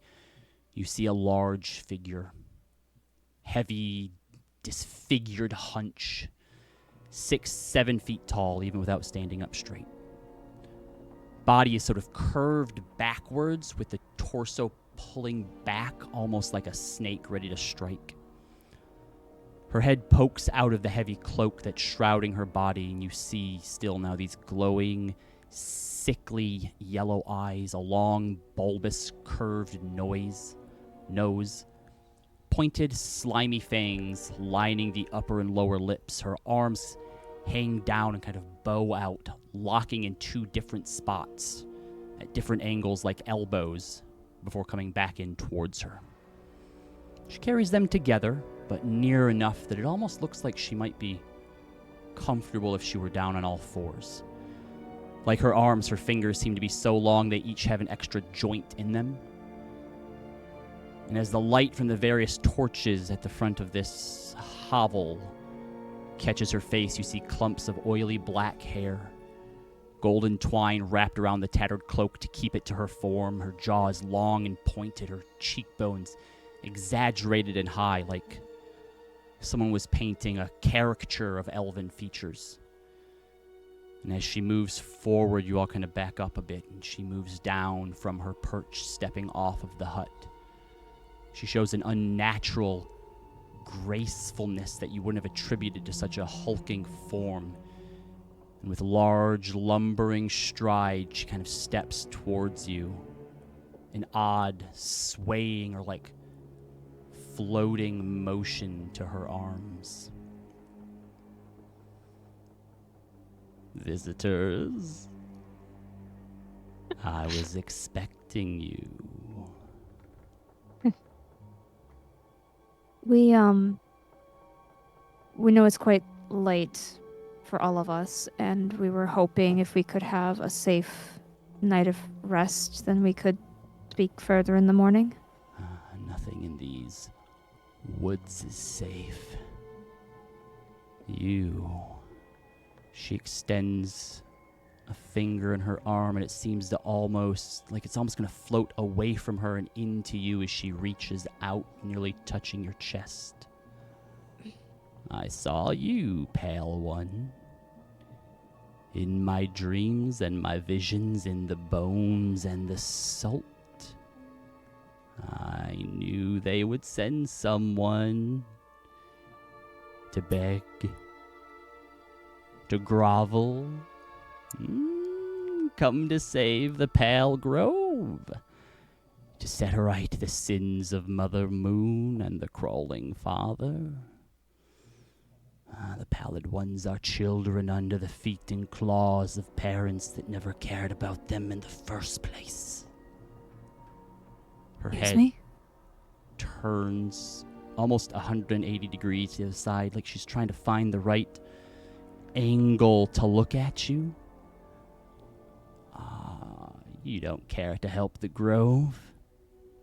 You'd just as soon be off with them, embracing the strange world that treats you better than your homeland ever did. Besides, why did you leave to begin with? You wanted the Elder One to come back home, yes? The heart aches for the sister you looked up to, yearns for the one you wanted to be. But who failed? Who fell further? The rest of you see her lips move, but Maeve, only you hear. What are you willing to give for her moonborn? She begins to scan around to the rest of you, silently taking you all in.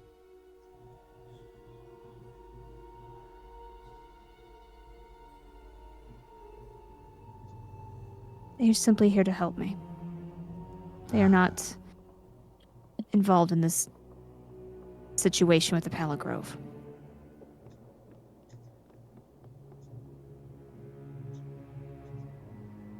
Interesting. You all get the feeling she's looking over you like your pastries behind a bakery window, like she's wondering what one tastes most delicious. They all have qualities. Hermia's purposely thinking about sadness and like being alone. You all hear this bone-shattering crack as her face and head seem to shift and look towards Hermia. You have something for me? Do I? You're wondering if I have anything for you. Oh, naive little bird. Nothing in this world or the next is permanent. Forever could end tomorrow if it ever came. And all of you know it's coming. This world of the gods isn't a timeless thing. It has a beginning, and it will have an end. Knowing the roads and the tunnels behind it and beyond, it makes anything possible. The question is what you're willing to give up for it. I take that to mean that if the world ends, that's not a problem for you? It never was. She takes a stride towards you, Rosalind, and kind of hunches down, the knees poking out of her cloak and kind of upwards, like she's getting right down to like look at you. But she's not looking at you. She's looking like over your shoulder at something, her gaze kind of going up, up, up, up. I see it. I see your string, little champion of chance. Oh, oh, an Honoroxy. Never had the pleasure before. Her hands come up like she wants to like inspect you, or she wants to touch you, but she doesn't. Are you lucid touched? No. No, no. Not an omen scarred either. Disappointing. But where's your wiser half? Another place? Another time? We've been separated. Oh. Yes, a world walker too. What special ones you are. Oh, what would you give to know the secrets to the back and forth? It's off. Like I said, your business is with me. And My business is with whoever wants to do business. Can we talk business in the morning, pretty please? You would like safe harbor? I am kind of tired. There's something we have to give for safe harbor. What's Corey doing right now? How's she feeling during this? I think Corey's like focus of concern is like pinballing to each person who speaks. Like, dear God, please don't, please don't, please don't. And then Roz is speaking, Hermia and Maeve, and but I think Corey looks at Zealous and is really, really hoping that they don't speak. Specifically to the hag. As Roz tells her to piss off, the head starts to slowly turn away. The eyes stay locked on you, Roz, even as the head turns until they physically, you just can't see them anymore. And you see the face, Corey, before you see the yellow of the eyes. And like rubber bands, the eyes snap to you. Oh, another interesting one here. I see a lot of power in, on, and around you. The rest of the body turns towards you as well, Corey. And she stands You know up my grandma? a bit straighter. Her finger comes up in front of your face, Hermia. We're Damn talking. it. I was trying to distract her. Jinn, Fae, summer royalty, all wild and untamed. She begins to lick her lips, and as she gets closer to you, she takes in this big sniff. Like she can't get enough of the air around you. Oh, you've walked a broken road, child. Found much happiness recently. You know, practically aglow underneath all the quivering fear and palpable panic. Why are you here? To risk losing it all, can you not help but self-sabotage yourself? Is there something you feel you don't have? What is it you want, I wonder? What is your desire? She gets almost right up next to your face and begins to sniff around you. To replace a broken, priceless thing you helped another lose?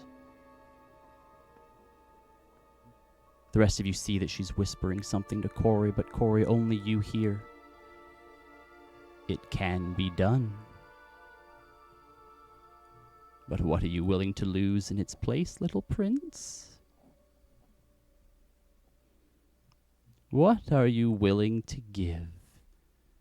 And she follows where your gaze was originally, to where your concern was. To Zealous. Interesting. Interesting, this. I haven't seen your kind in many, many moons. Aeorian, but the make is different. She kind of gives you a tap on your head, Zealous. Divine. A soul placed inside of a rock. Quaint. What do you desire, rock? Do you wish for real happiness? To feel pain as deeply as the fleshy ones? Ah. I haven't felt this excited in some time. She stops, and this weird sort of smile that she's had disappears as she settles her gaze on Zana. You watch as she walks around her. Zana doesn't make eye contact. She hunches down. You can see her head floating just over Zana's shoulder. You don't use your real face. You have nothing that you can hide here, Mirrorblade Butcher. Zana shoots a very uncomfortable glance to the rest of you, and then she drops her form into her changeling one. Oh, I didn't even realize she wasn't in that form. She's normally in Aurora's form, unless I say Yeah. otherwise. That's fair. There. Now we are being honest with one another. Zana says that I feel safer in another person's skin. Yes, comfort comes from safety, and being honest is never a comfortable thing. Honesty can be used to hurt you. She keeps one eye locked on Zana's as the other one splits and kind of looks one at a time between the rest of you. Gross. Yes, you all have wants, needs, and desires. And you want safe harbor. I will give it. Under the condition that two of you spend a few moments with me. I'll do it. Let us start the Fine. negotiation. My favorite part of making deals. And she turns, pulls the door open to her hut, lurches down low, and disappears inside. You can see that there's really probably only room for about one of you in there at a time. Romeo, moves to go through the door. Hermia, wait. What? This is... We're literally here so that Maeve can negotiate something. Alright, but, two of us have to go talk to her right now, so I'm assuming it's Maeve and one other person, and I'm volunteering. Very well. We'll see if she'll see us both. Holler if you need us. I'll try. As the two of you walk up to the door, she's turned around inside and kind of settled up near one of the corners. One at a time. These sort of matters require delicate touches. Privacy. Maeve, it's up to you if you want to go first or not. I can go first. If you're sure. It's fine. Romeo can give her hand a squeeze and head out. Thank you. As you step in, Maeve, the door slams shut behind you. I was gonna close it. She didn't have to slam it in my face. She reaches her long arms out, gathering up her legs, and kind of pulls them up, and you hear the cracking of the bones. Sorry, it can be a bit cramped in here. Take your time. Please, sit. Is there a place to sit? There is. Okay. There's I'll sit a down. sort of small table in the center here that she's behind. Not anything to necessarily sit on, but, crisscross applesauce in front of it. Very well, she'll do so. You saw me in a dream of yours?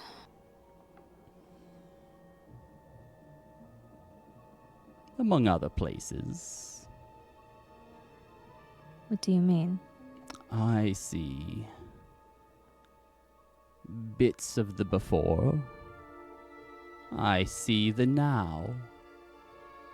I see places what could be and what might come to pass, like looking through a prism.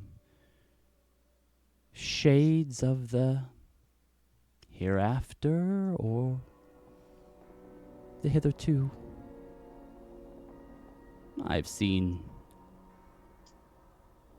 a few things of the Farseer. Why? She shrugs her massive shoulders. You hear the cracking in her back. Who's to say why we see or are shown the things that we are? Why did a being created of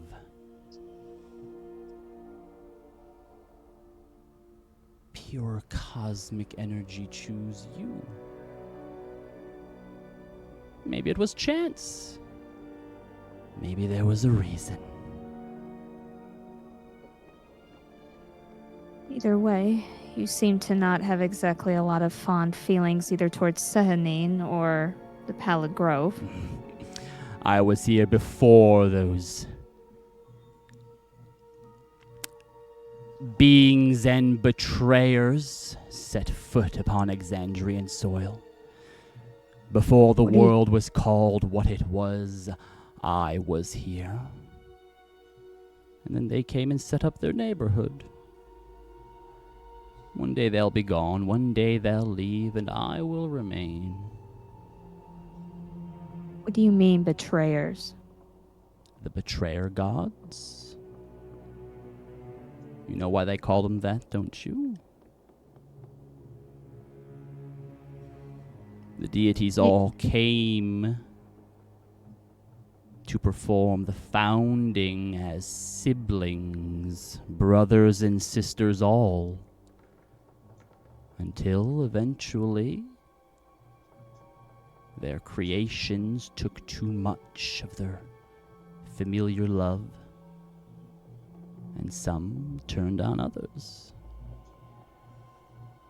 There was no trust after that. Not so different from us, are they? Possibly.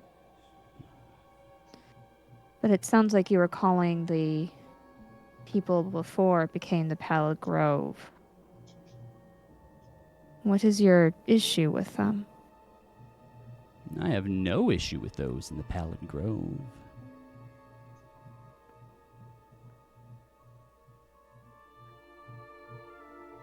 And I don't understand how... Was it you that cast the plague?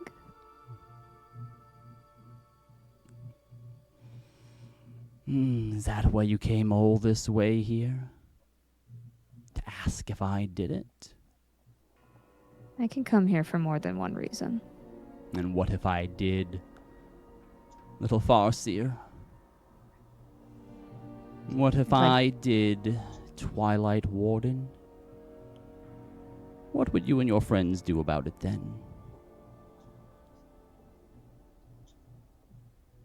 My hexes are no easy thing to break. Cast No. my body upon stones, break my bones, and the magic remains. I don't believe fighting you is going to resolve anything. I felt some aggression from some of your party. I know. They'd like to. I'm half tempted to indulge. I don't think that will be necessary. They're only here to support me. Some of them are here for more than that. Well, that will be their business. In the meantime, you are avoiding the question. Why won't you tell me why you did that hex? Did someone ask you to? Did you do it of your own volition? I don't understand. What hex? On the grove.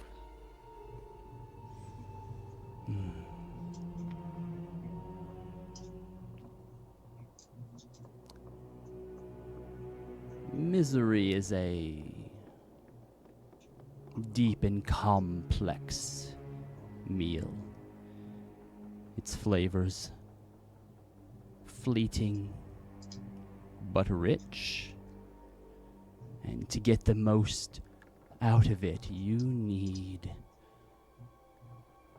those who are smart enough to know that they're making a bad deal, but desperate enough to make it anyhow.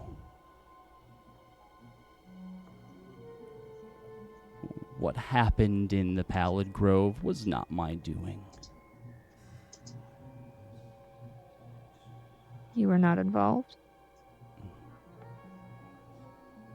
There was a man that came here seeking my help in the matter, but I saw moons ago what was coming. I took his deal without using any of my magic, as short-lived as his life was.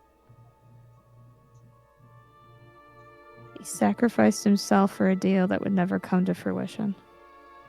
He didn't know that.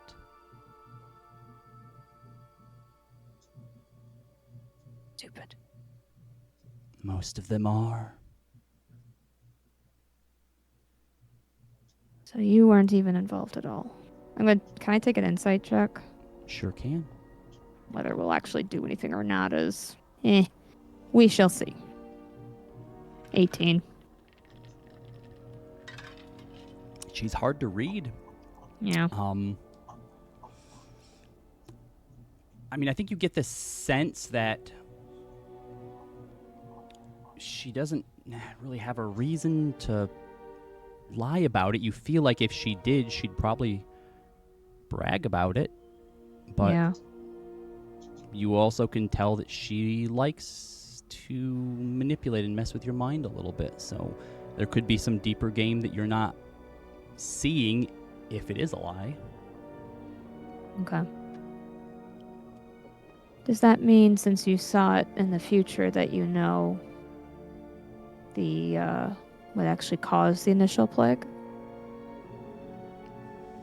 You watch her grin begin to widen, reaching almost around the side of her head. You think that if she were to open her mouth to speak, the top might just fall off. Is that an answer you really want to hear? Is it better to know for certain, or just worry that maybe it's true?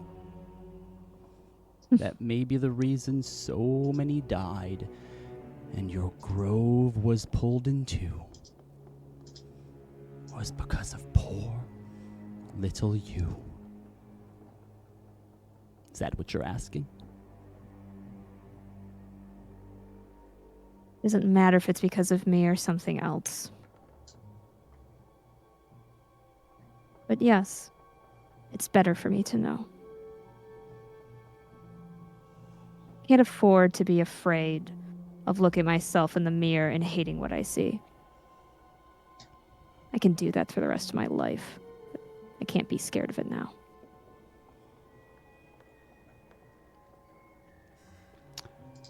She reaches over and takes out this, to her, could be a toothpick, but to you is this long, slim blade.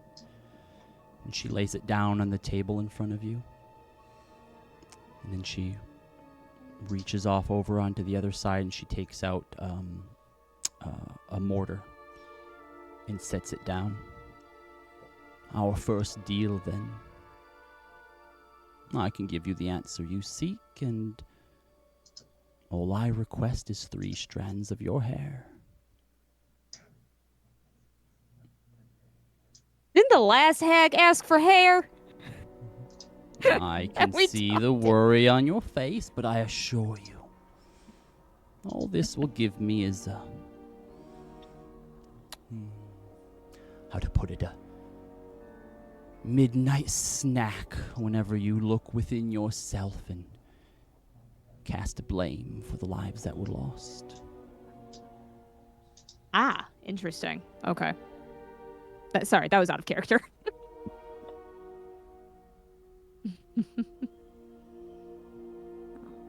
You want a taste of something I offer for free, huh?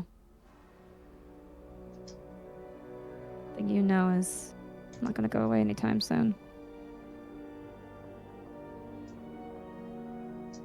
Does she have a reaction to that or not really? Nope, she's just watching you, this hunger in her eyes.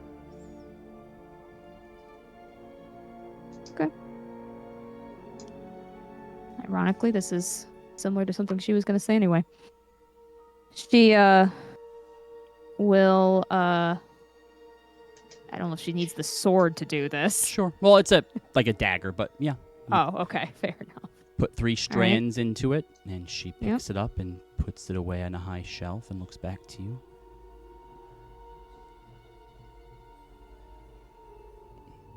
Had you stayed within the grove,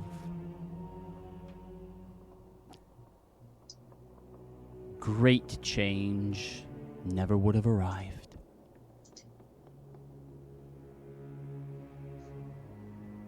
Doesn't answer how the plague came to be. Ah. The two were hand in hand. That breach that you and your friends were able to close disrupted the flow of magic through the Sirios Mountains. As a result, it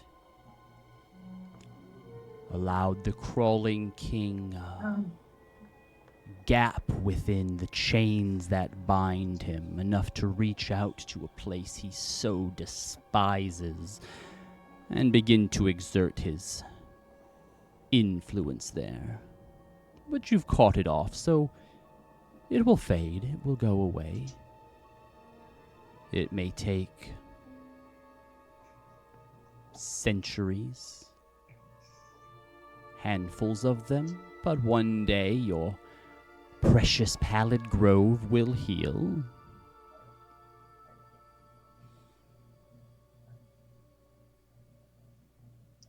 You want to know if I can fix it? Can you? I can. What could take centuries could be done in years for the right price. Could be done in months for another. But is that what you want? Or would you prefer answers? Would you prefer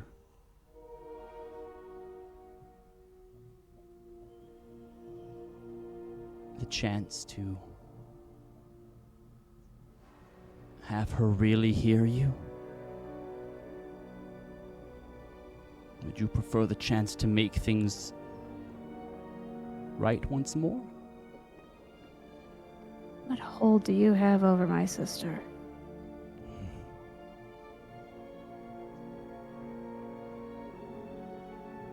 You remember the last time that you were able to embrace her? Do you remember the feelings of her arms around you, the safety that you felt? You know I do. But is it the same? Or do you worry that what you remember isn't quite how it really was? Just a fabrication.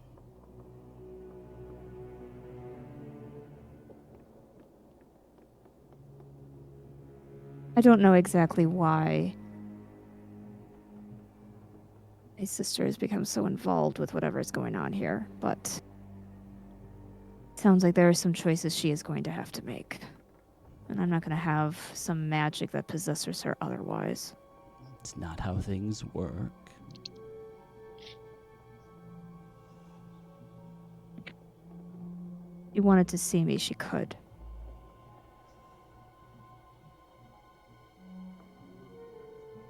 Or are you saying otherwise? Mortals are contradiction incarnate.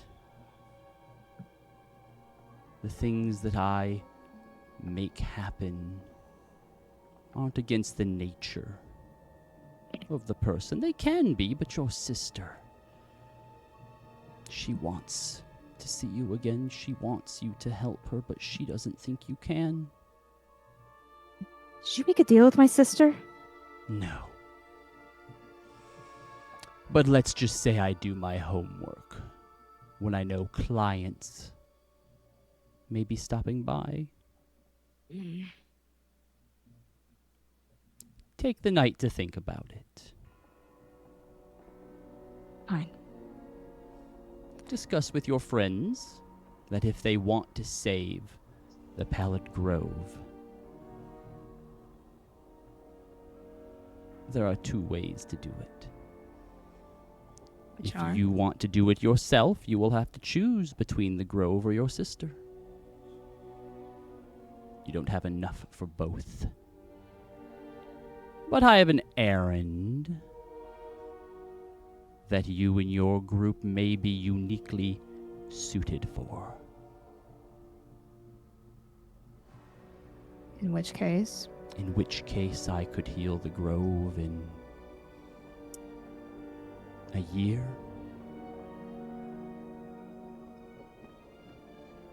Very well. I will speak to them.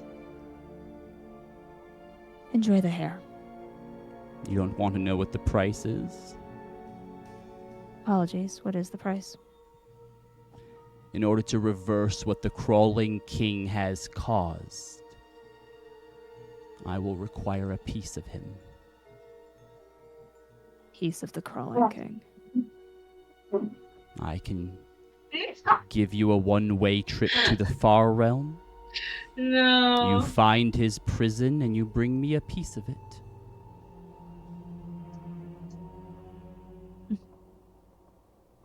I see. You mean a piece of him, a nail, a hair, a skin flake? No. You wouldn't survive even a glance from one of the betrayer gods. I just need a piece of the land that has been boiling within his presence for the past few thousand years. And how do we get back? You said it was a one-way trip. You are creative and industrious individuals. I think you'll find a way.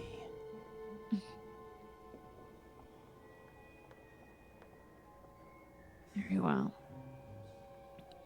And as for me, if I were to do it myself, I would have to either sacrifice my connection with my sister or... No. No, that's what I would be helping you rekindle. But you have a lot of hearts. I would require one of them. Damn it. I had a feeling. You're a smart girl. I know how easy I can be to read. Fine. You'll have your decision in the morning. The door And, clicks and slowly swings open on its own. Maeve is As gritting her teeth. Who's gonna- Maeve has been in here, what have the rest of you been doing outside? I'm kind of leaning against like the house next to the door. Okay. Roz has just been setting up a basic camp out front. Mm-hmm. We're on a lake, right? The lake is pretty, I don't want to say pretty far away from you, but you can, if it wasn't as dark as it was, you could probably see the water's edge from here, but it's a bit of a walk. Okay. Corey would like to talk to Zealous. if Sure. possible. Yep, you have plenty of time while Maeve's inside. You were talking for a minute. Just tap tap. on the shoulder. Oh. Sorry. This place is very spooky and the trees are not nice. No, I'm surprised I haven't thrown up yet. I think I died. When she was in my face, I was like, this is it. And I sit down next to them.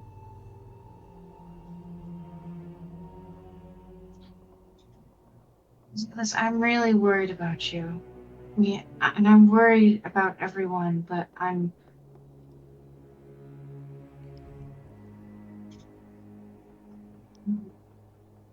want to tell you that you shouldn't feel the need to sacrifice yourself, whatever it is you have,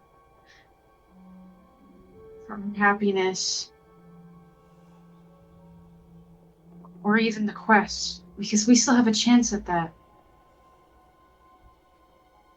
And I want to tell you that, as your prince, I command you not to.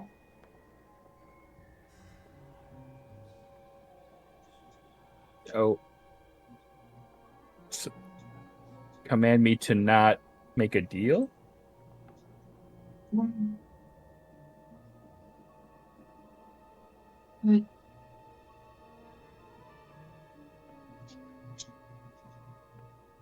it's not my choice to make. And she's wrong. You're not just a rock.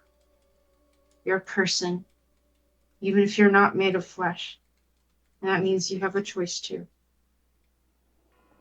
Even if you decide to do something that makes me sad.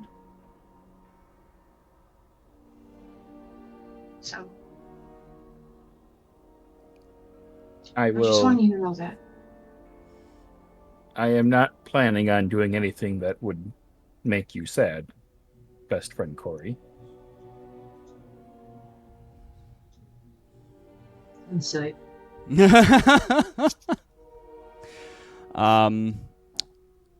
Go ahead and roll Zealous, up to you. Deception or perception. Don't tell us which. Just Doesn't matter, I rolled a 1. okay. Yeah, you believe him. You think Zealous might be a rock? In this moment, actually. Actually. I mean, metal is kind of just rock. Fancy rock. It's a type of rock. Okay. I trust you. I cannot promise that the hag won't offer something to me that I won't accept. But know that I am not going to give up something important for nothing.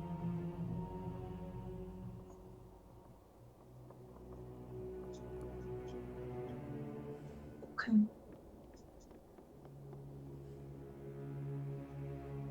Is your heart at ease now? No, everything's gross and scary, and You watch as your cloak flicks a spider off of your shoulder. oh, good, thank God.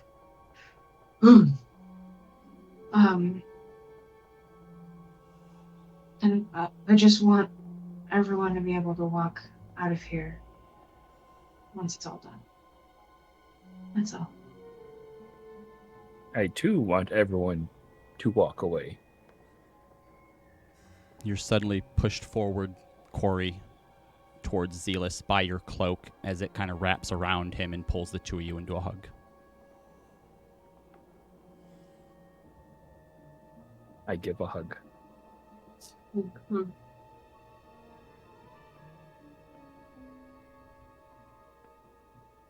Are you going to make a deal with the hag? No. I mean, I feel like she's kind of expecting to talk to everybody, and I don't know, maybe I'll play it up and be like, oh wow, that's really cool. Tell me more, you know what I mean? And then just let her talk. But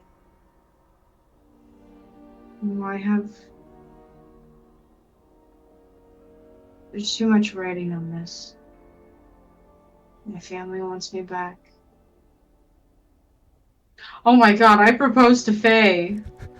And then it turned into a weird, she was like, thanks for the promise ring. And I was like, yep, that's what it was. Oh my God.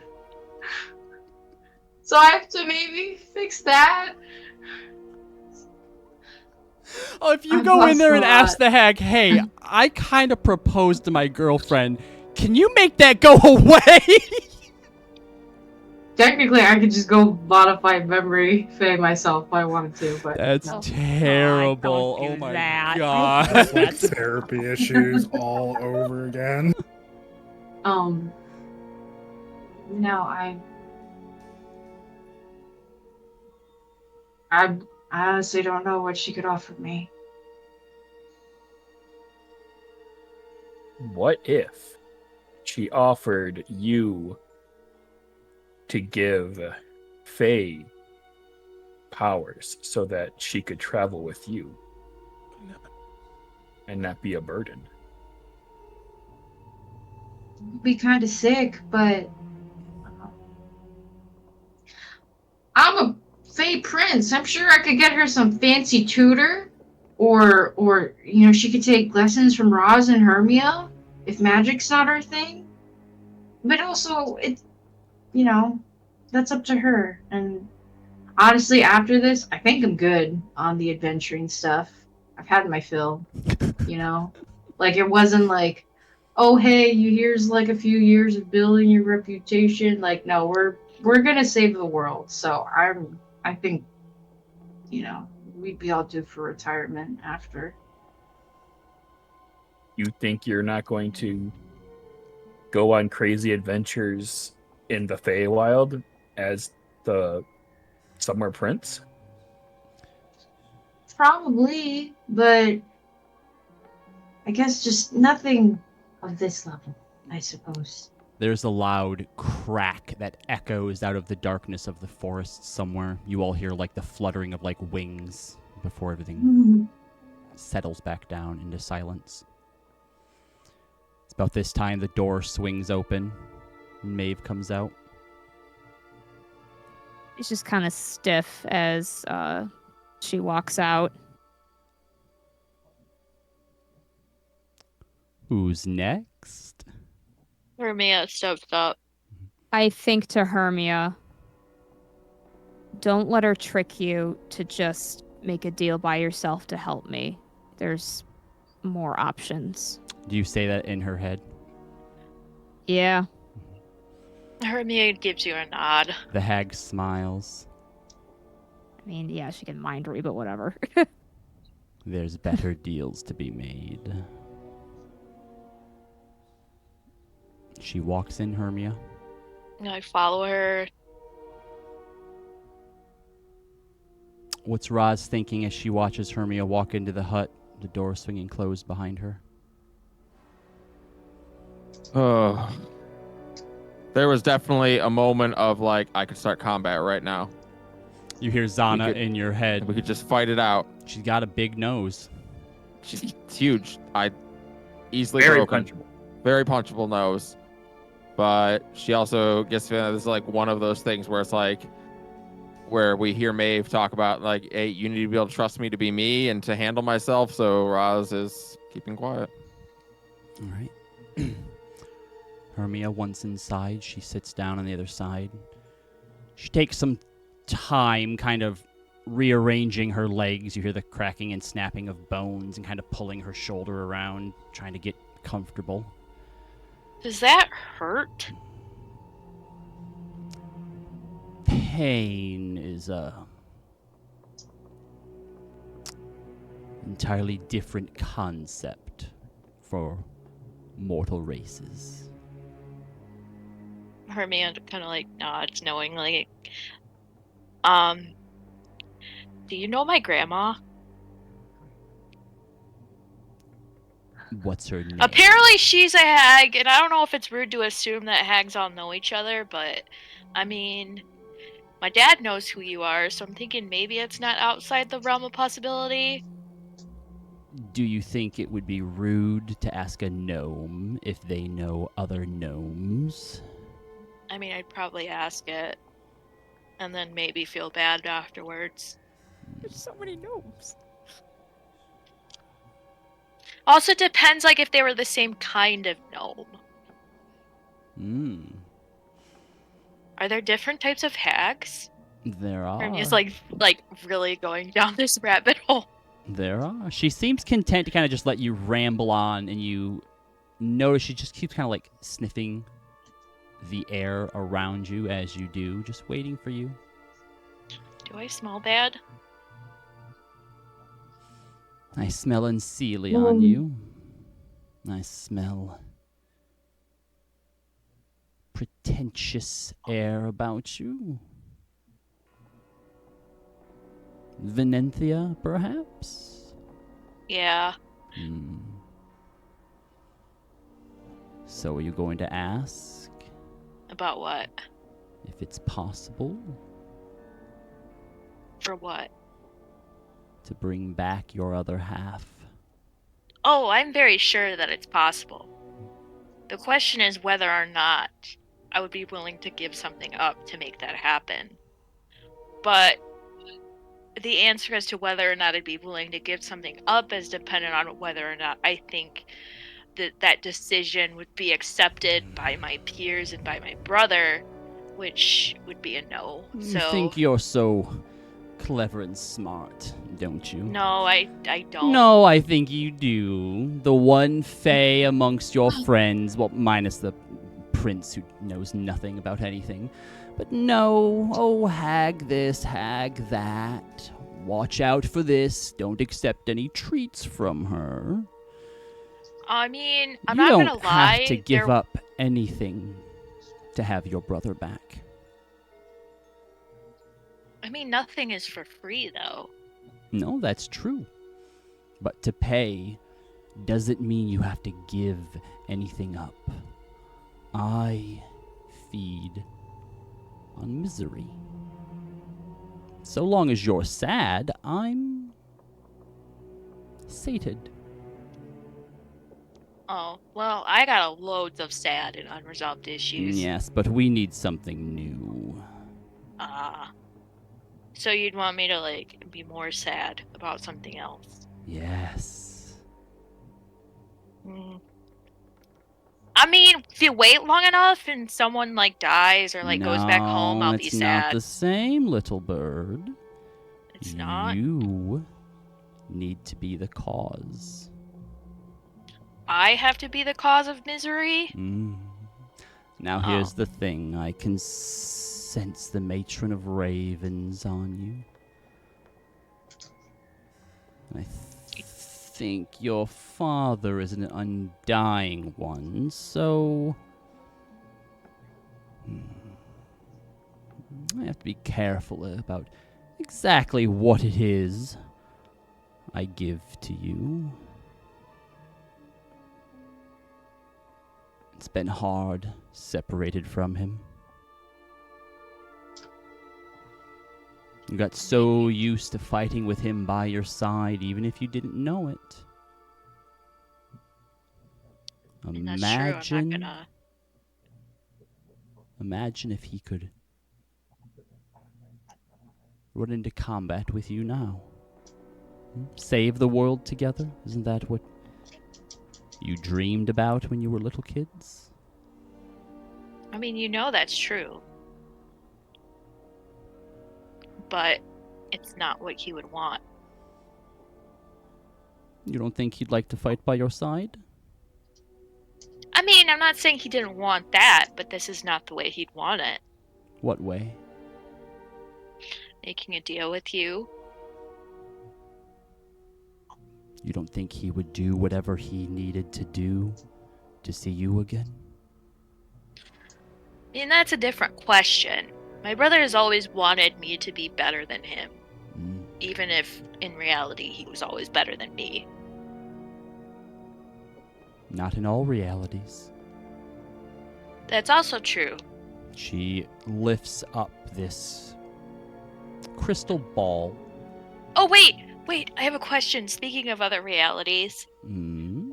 My dad said that, like, hags, especially, like, you, like, were around before, like, existence. Is that true?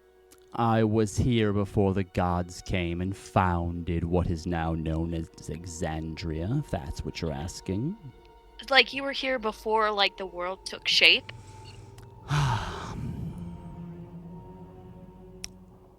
What is it you're asking?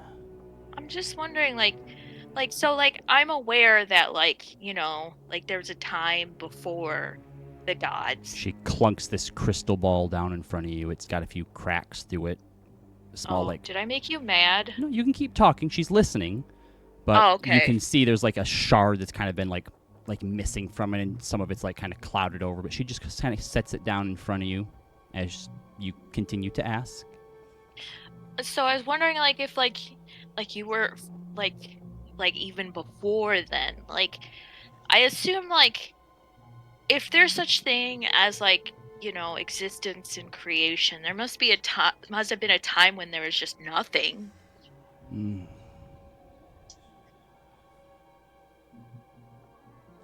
And if These you were are- around at the same time as before the gods, you know about the architect and the oracle and all that. What about them? I mean, do you also have the power to make and unmake?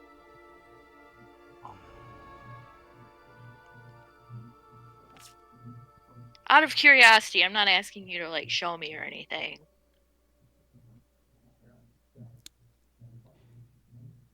Knowledge is power. Something I'm sure you're very familiar with.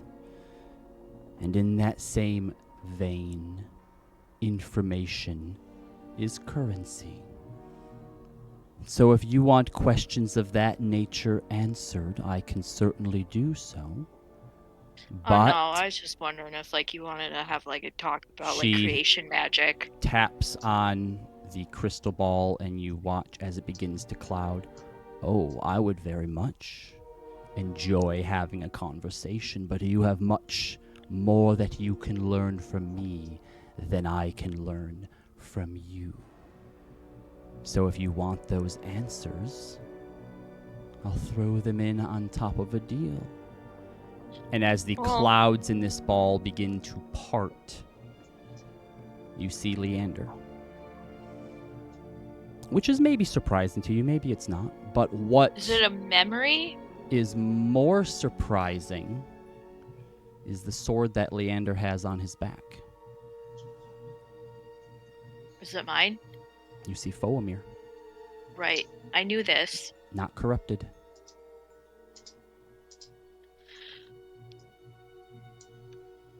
He's standing in front of a gravestone. Is it mine? As you try to look, the crystal ball seems to respond to you and it focuses in closer. Dearest and beloved sister, Hermia Astoria. Hermia nods. Figured. This is another, is it? I don't know if it would be considered another world or another reality or another universe. It's all the same. Yeah, I kind of figured as much. I can bring him here. But he wouldn't be my Leander.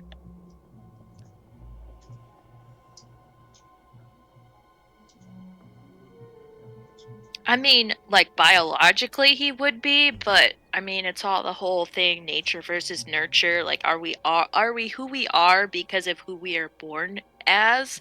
Or is it the actions around us and our environment that shape us? I'm sure you know the answer, but I kind of like to leave that open to debate.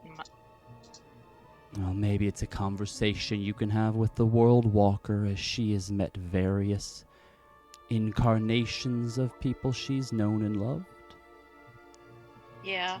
It's an open offer, and all I request from you is a little place inside here. And she Where? points towards your heart. You're right, he isn't your Leander. And every once in a while, you'll feel and you'll remember that, and you'll have that guilt within you. And Guilt I'll- of what?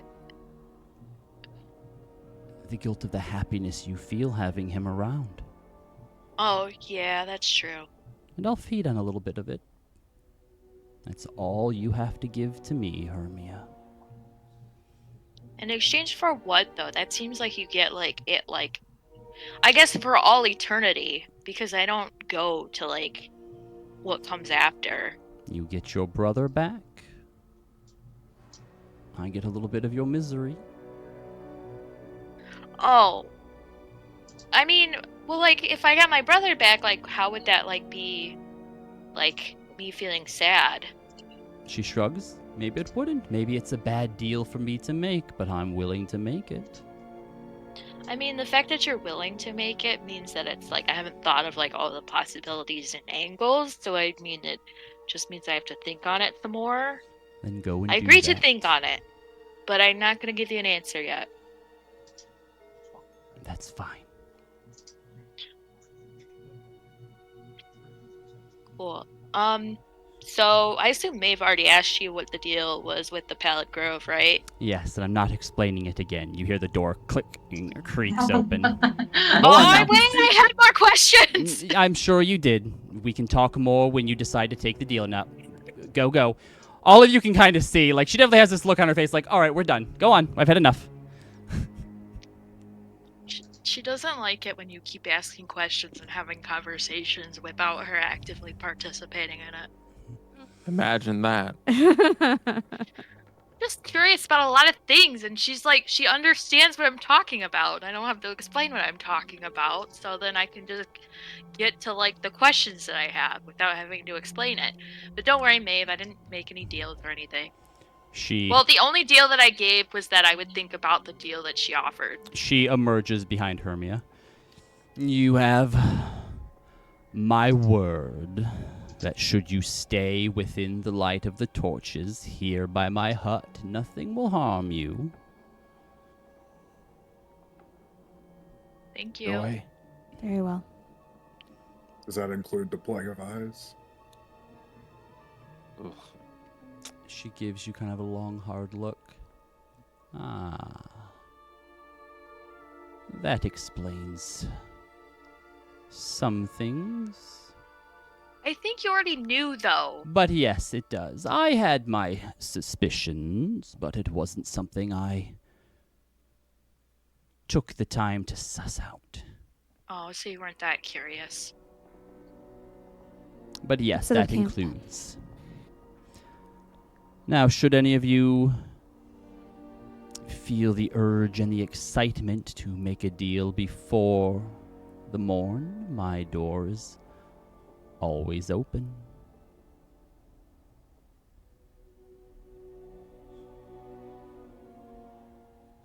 Have a good night. She heads back inside, the door closing, but still being open just an inch. Just a little bit. You put your foot through it. little bit. You can put your foot through it. It's a little smidgy. Maeve just kind of seems laser focused as she is just working to kind of set up camp. Hermia will approach Raz. Hey there. That sounded really weird. I don't know why I'm being weird. Hey, buddy, Hey. pal. Hello Yeah. there. I just am feeling Shepherd, a lot of Rex. things. He offer you anything good? I mean, she offered me what I expected. You bring your brother She- back? Well, she can't exactly give me back my Leander, but she offered to bring back a Leander. Ross so- like stops and looks at you. Well, just like you said that there's another what's the little one's name? Theris? Yeah, out there, and she thinks you're an alien. Oh. There's Oh, another. she offered to bring a Leander from a different reality. Yeah, Okay. I told her that it wouldn't be my Leander, and she agreed. That is true. It would not be. But she said if I had questions on whether or not it was who we are born as or the experiences and the environment we are from that create who we are, that I should talk to you about it. I would say that Leander will be different than the one you know, but probably more relevantly, that Leander has his own friends, his own family, his own life. And bringing him here would take all that away from him without even asking him. True. So, you were saying that, like, it's not who we are born as or who we, like, look at our biology. It's kind of like a fact, it's our choices and what we've lived through, the people around us that make us us. I mean, you've seen that firsthand. You met Corinth here, and you also had the displeasure of meeting Shadow. Oh, yeah. They're the same person, technically. Wait, they are? Yeah. They are both. I mean, Shadow was Cora Larest when she was born. I suppose that brings me to, like, my real question. Suppose when this is all over and you had a choice, would you go back home? Do you want to? Y'all know that look you get on your face when you're asked the very last question you ever wanted to be asked in your entire life? That's the look on Rosalind's face right now. Oof. Oof. I'm just asking because I know you took the whole Fey wild journey. It was kind of rough for you, and I don't know, you mentioned about, hating here and wanting to go back home. And when I usually make sarcastic comments like that, there's like a grain of truth to it, and I'm really like alluding to deeper feelings that I don't want to acknowledge. Kind of figuring it's the same for you. And also, now that I think about that, explains why you didn't want to go talk to this lady. Roz is just giving you a nod. I'm like, you're doing great. I don't even have to answer these questions. This is outstanding. This interrogation's easy. I'm sorry. It's just No, if that is your wish, then you don't have to worry about me or how I'll take it. Hermia, Obviously, I don't know. Can't go with you, but our time right now, that's enough for me. You don't owe me anything. I wish I could tell you I had an answer on whether I'm going to go home when this is over or not. I have family and friends that I want to see again.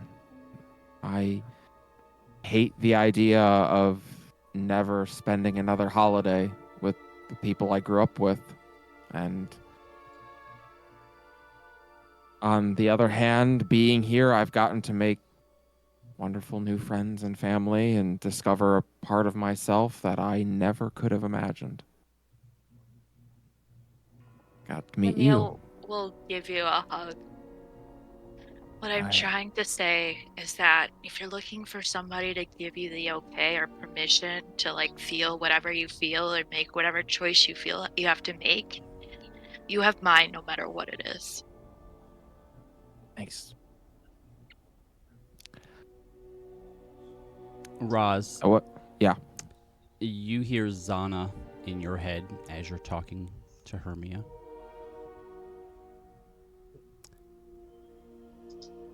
Is your intent to talk her out of making a deal? My intent is for her to be informed and make her own choice. Then maybe you should also include how similar your Aunt Triv was, or how your Aunt Sin and Aunt Des still found each other in this world. The one example you gave her was the most different.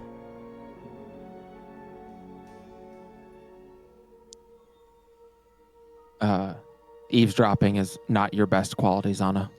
It's one of my strongest. Yeah, I'm aware of that. Well, Zana's listening in on our conversation, and she wanted me to tell you that I shouldn't only tell you about Corinth and Shadow, that indeed my Aunt Des and Sin, They got together in my world and still found each other in this world too. And Aunt Triv was so similar that I literally thought it was her. And even Jeff, the founder Pounder Flounder, was also. I'm pretty sure In both Jeff worlds. like existence like extends beyond all space and time, and they're all the That's- same guy. You hear from That's in the ongoing theory where we come from too. You hear from in the hut. Universal constant. all There the- it is. But yeah, I there's talked to Zana briefly and alluded to her, but in case I wasn't clear, you don't have to worry about me making a deal for my own personal gain. What you should really be worried about is the kind of deal I'd be willing to make that would benefit everyone else in this group. Roz gives you a look and a nod. And that And made is why I was actually afraid to be here. There's nothing she could offer me that I would want. A knighthood? Yeah, it's my dream, but I don't want to be given it. Win a big fighting tournament? Sure, I'd love it. I don't want to be given it. A way to help my home, a place that is dying and has been dying for the last, well, every one of my lifetimes. There's nothing I wouldn't give. And I mean it. Nothing. I'm sure you're not the only one who feels that way, though. Probably not. There's got to be other people back home who are probably working towards that same end. There are. And there have been for a long time. Also, I'm not sure. Well, she wasn't clear on whether or not like the hag's existence was was from before the world took shape. So I'm not sure how far her influence will go, Yeah, I'm kind of banking on her powers being limited to this plane. or at least this instance of reality. That'd be ideal. I mean, if she can bring another Leander. Hey, shut up. Quiet, Zana. Quit dropping in on eavesdropping. I mean, I assume that'd be an easier feat Yeah. than like extending like. Right, the architect brought me powered- here. Yeah. I assume that's like an easier thing to do than to fix a dying world. All right, I'm going to go drink heavily now. You want to drink? I don't drink. Did You wanna start? Did anyone want to talk to the hag tonight?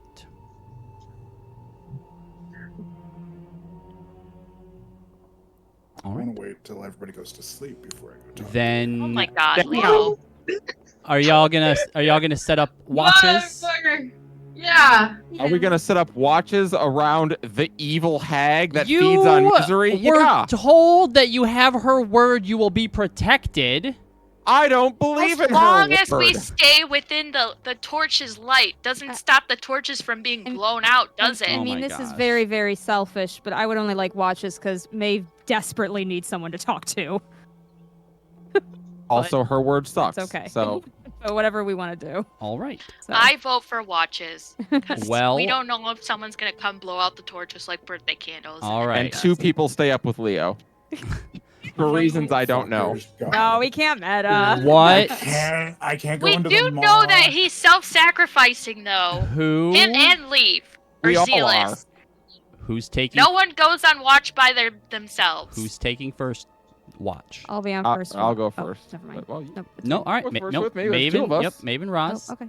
Uh, I thought you wanted to second- be with someone else. Second watch. You're right. I hate you. No, I thought you. I thought you wanted to stay Second with watch someone- is Corey and I'll do it. Hermia. Wait, actually, should we I'll do it split with up Leaf. the I'll go reasonable with I'll take people? third watch with That's the Leo. reasonable people. Yeah, should Well, we yeah, split no, up no, like yeah. However you So, guys like- want to do it. I'll do whatever watch. No, I think that would make sense then. That would put Z. And Zana. Not Leo and Zana's Zealous. sensible, and she eavesdrops anyway. Yeah, Zana, can you take the last watch with somebody? I don't want Leo and Zealous to be by themselves. Well, actually, do we want to leave Zealous and Corey together, though, because that's also bad. And Leo can influence Corey. I think Corey's been fine lately. I think Corey's doing good at the moment. Okay. You got this, Corey. We believe in you. So we'll do Corey and Zealous. You don't want to be with Corey then, Hermia? Oh wait, so I'm with Corey. Yes, we have Maeve, Roz, Luster, Corey, Hermia, Leo, Zealous, Zana. Okay, let's have Leo and Zana. All right, where do you want Zealous? Zealous can't be in that group either. Zealous on second watch then? you? Zealous is not on watch at He all. can be if he wants to be. What? Nope. Hermia's like, no, you have to sleep 8 hours. Hermia has made her Well, I mean, decree. Zealous doesn't even sleep. Yeah, Zealous doesn't even sleep. Hermia's gonna Stays take for out his 6 batteries. All right, Zealous is on Wild second watch card. with Corey and Hermia. Zealous, you can be Yes. on whatever watch you want to be on. But know that we're gonna be watching you. For the people that are actually on watch. You should be asleep. I want to be on watch with Leo. Nope. Second best friend Leo. No. All right. We can't force him. He's allowed Yes, to. we can. There's more of us than him. I'm not forcing it. Hey, you do you, Maeve. So, you all set up your watches. Yeah. The night, I will let you know, does pass without incident. You will have a chance to chat with one another, but it seems that the hag was true to her word. While there may be scary-sounding things here and there throughout the night out in the darkness, you are safe within the light of the torch, and it never once wavers. Maybe we'll have a chance to confide in Rosalind, or vice versa. Hermia and Corey will be able to have a chat if they so choose. And at some point in the night during their watch, Leo will have his talk with the hag. He'll attempt to have it. And at some point, Zana will also slip away. Oh God. Damn it, I didn't think